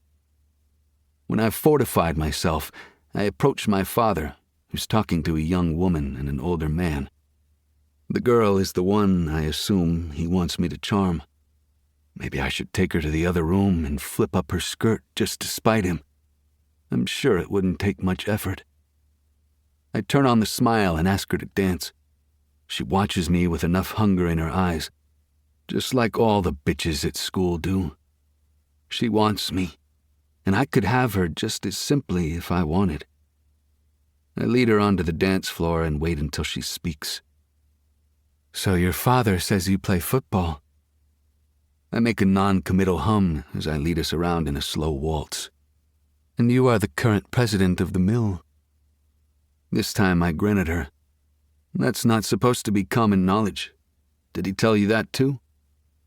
She shakes her head frantically. Oh no, it's just something I heard. I go to school in the city. They talk about you there sometimes. Glad I'm a celebrity elsewhere too, I mock, but she's too dense to see it, rushing ahead. Oh yes, a lot of people talk about you, about how good you are at football, and, well, other things too. What other things? I press, curious to hear any new information about myself that I might not know. This time she smashes her tits against me and lowers her voice. Well, specifically the hunt in the woods. It's a big thing since it's by invite only. The rumor is you like to chase girls down and get dirty in the mud. I lick my lips and lean in, whispering into the shell of her ear. What you heard is true. Unfortunately, you just missed our annual event, or I'd have extended an invitation for a beautiful creature such as yourself. It's a flat lie. I can't stand touching this girl. She's not mine. I don't want anything to do with her when my little Wallflower waits for me. We go silent for a while, and when the song ends, I escort her to the bar for a glass of champagne. It's dry as fuck, but it's keeping me from losing my shit at the moment, so I order another round. It's still not fucking enough. She grabs my hand, interlacing our fingers, and pulls me to the edge of the ballroom. I allow her to drag me away, just to see what the little heiress will do. That's all she can be, or else my father wouldn't ask me to spend time with her. In my father's world, there is never enough money, and marrying me off to a rich brat will secure the family plenty more money. Security is the most important thing to him. I'm actually surprised when she leans in, unbuckles my belt, then goes for the button of my pants. I place a gentle hand against hers when she reaches for my zipper. I'm sorry, I'm flattered, but there are things I want to do with you that can't be accomplished here. Her eyes go round and she nods, oblivious to the threat lacing my tone at the statement. What a fucking idiot. I lean down and place a chaste kiss on her cheek. I have to go. I'm sure I'll see you soon. I feel dirty as I leave the party, like I did something wrong, when in reality, I didn't. Right? I don't belong to anyone. Not even Belle, even if that's the only person I want to see. The only person I can be myself around. I fix my pants, fish out my cell phone, and send Belle another text. Again, she reads it, but doesn't reply. With what I've endured tonight, I'm not taking shit from her, too. If she wants to push me, then she'll endure the consequences. I slip out the back unnoticed and hop in the car. I direct the driver to take me to the dorms, and then I text Belle again. Me, this is a warning. Answer me or suffer the consequences. Her response is almost immediate. Belle, fuck off and leave me alone. I grin at my phone before typing back a response. Me, did you just tell me to fuck off? Because you weren't saying that when you were practically begging me to fuck you in the library. Try again. Be nice this time. This time, there is no response. I direct the driver to her set of dorms and hop out of the car. I strip out of my jacket and carry it over my shoulder as I stride down the sidewalk. That $500 I paid the maintenance man to make a copy of her building key card and room key is showing its value. Playing the doting boyfriend always works, especially when a few $100 sweeten the pot. I slip inside unnoticed and down the hall, stopping once I reach her room number. Taking the doorknob into my hand, I twist it and test to see if it's locked. All I can do is smile when I find the door locked. At least Belle's smart enough to try to keep me out. I pull out the copied key I had made from my pocket and insert it into the door and turn it. The lock disengages and I twist the knob, pushing the door open gently. I'm greeted by darkness and silence. I peer around the living room. There's a soft light under Belle's closed door. Her roommate's doorway is dark. She's either sleeping or gone. My bet is she's out being a normal college student, and that means my little flower is all mine for the taking. I toss my jacket and bow tie on her table and approach her bedroom door. I throw it open. The door hits the wall with a harsh thud, and I brace my hands on either side of the frame, blocking the only exit from the room. Frozen, like a deer caught in the headlights of an oncoming vehicle, she stares at me. It only takes a moment for reality to come crashing back down, and then her gaze widens tenfold. What the fuck? The better question is, did you really just tell me to fuck off? Just try to run, Flower. Chapter 16. Belle. It takes a moment for my brain to catch up with my eyes. Is that really him, standing in my doorway? Looking like a snack in a fucking tuxedo. Or am I imagining it? I force another breath into my lungs, hoping maybe more air will make my brain realize this isn't real, and move to sit up. But the second I flinch, Drew saunters into my room like he owns it. Nope, he is very much real. His tall frame is tense, his shoulders are tight, and his back is like a panther ready to spring. His words hang heavy in the air. I'll repeat myself only once, Belle. Did you tell me to fuck off? A boulder hits heavy in my throat, making it difficult for me to speak. I'm not feeling as brave when faced with all of him. His size, his anger, and all the things that lie between us. Big, bulky things I don't know where to stash away or hide. I try for honesty instead. I was busy, and I didn't want to see you. You don't think a simple "can't talk, I'm busy right now" would suffice? You had to push me? Today, of all days. I'm pretty sure I already warned you what happens when I'm pushed too far. I glanced around the room like I missed something. Who the fuck does he think he is? What's today? Did I miss your birthday or something? If so, I apologize for not getting you a gift. The snark of my voice is unmissable. No, sassy little wallflower. It's not my birthday, but that doesn't matter. I'm not in the mood to deal with your attitude right now. A loud rumbling noise fills my ears. Oh, God. Drew's dark gaze narrows in on me. When was the last time you ate?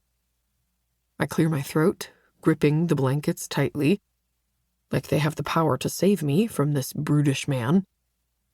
It's like he only just noticed how much I'm using them as a form of security and reaches out, tugging the blanket from my fingers.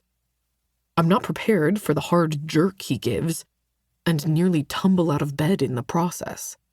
Hey, that wasn't very nice, I grumble angrily. His eyes rake over my suddenly chilly body.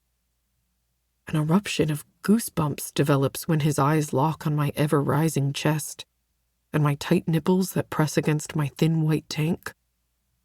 I notice the way his nostrils flare, and the hard clench of his jaw, and the tightening of the muscles in his body, almost like he's trying to control himself.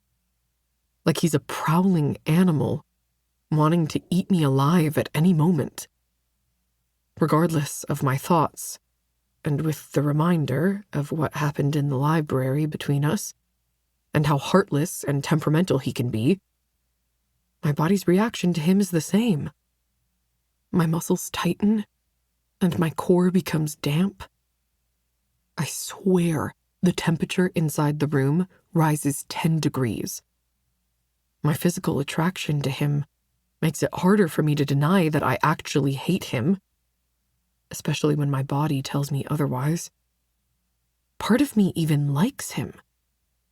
At least the glimpses of him he shows me that aren't hateful and cruel. Why am I like this? Why does he have this control over me? I should despise him, but somehow I can't. I never claimed to be a nice guy, now did I? Get up, he orders, shaking the blanket and tossing it on the folding chair braced against the end of my bed. I swallow hard, hoping to keep my voice steady. Men like him prey on any type of weakness. No, I don't feel good. Maybe because your body is trying to eat itself because it's starving. You need food, Belle. Get up. It's on the tip of my tongue to scream at him, but the words come out in a rush of a whisper instead. Why do you care if I haven't eaten? All I can think is that maybe I should have thought that response through better, since immediately he advances, bracing himself over me, one hand on either side of my torso, his long body stretched tall over the side of my bed. I really hate repeating myself, Flower. Yet you make me repeat myself often. Don't make me have to teach you a lesson. Get the fuck up so I can make you something to eat. I listen only because I hope that if I do it, he'll make me food and leave. Plus, I really don't remember the last time I ate something. When I'm busy or stuck studying, I tend to forget about normal life functions. That, or I skip meals to try to save the money for Mom. Not that I'd ever tell Mom that. Or Drew. He stalks out to the kitchen, all coiled, tension and rage, and I follow, still in my underwear. Why bother when he's seen me completely naked anyway? I throw myself into a chair at the table, my knees shaky and weak, my head spinning. Okay, maybe I waited too long to eat. Like the caveman he is, he opens the cabinets, rummaging through them before going back to the beginning to tug out a loaf of bread, peanut butter, and strawberry jelly. It's on the tip of my tongue to warn him that those belong to my roommate, but she dragged him into my life, so the least she can do is sacrifice a sandwich or two. I cautiously watch him as he lays the bread out in a row and spreads peanut butter and jelly on alternating pieces.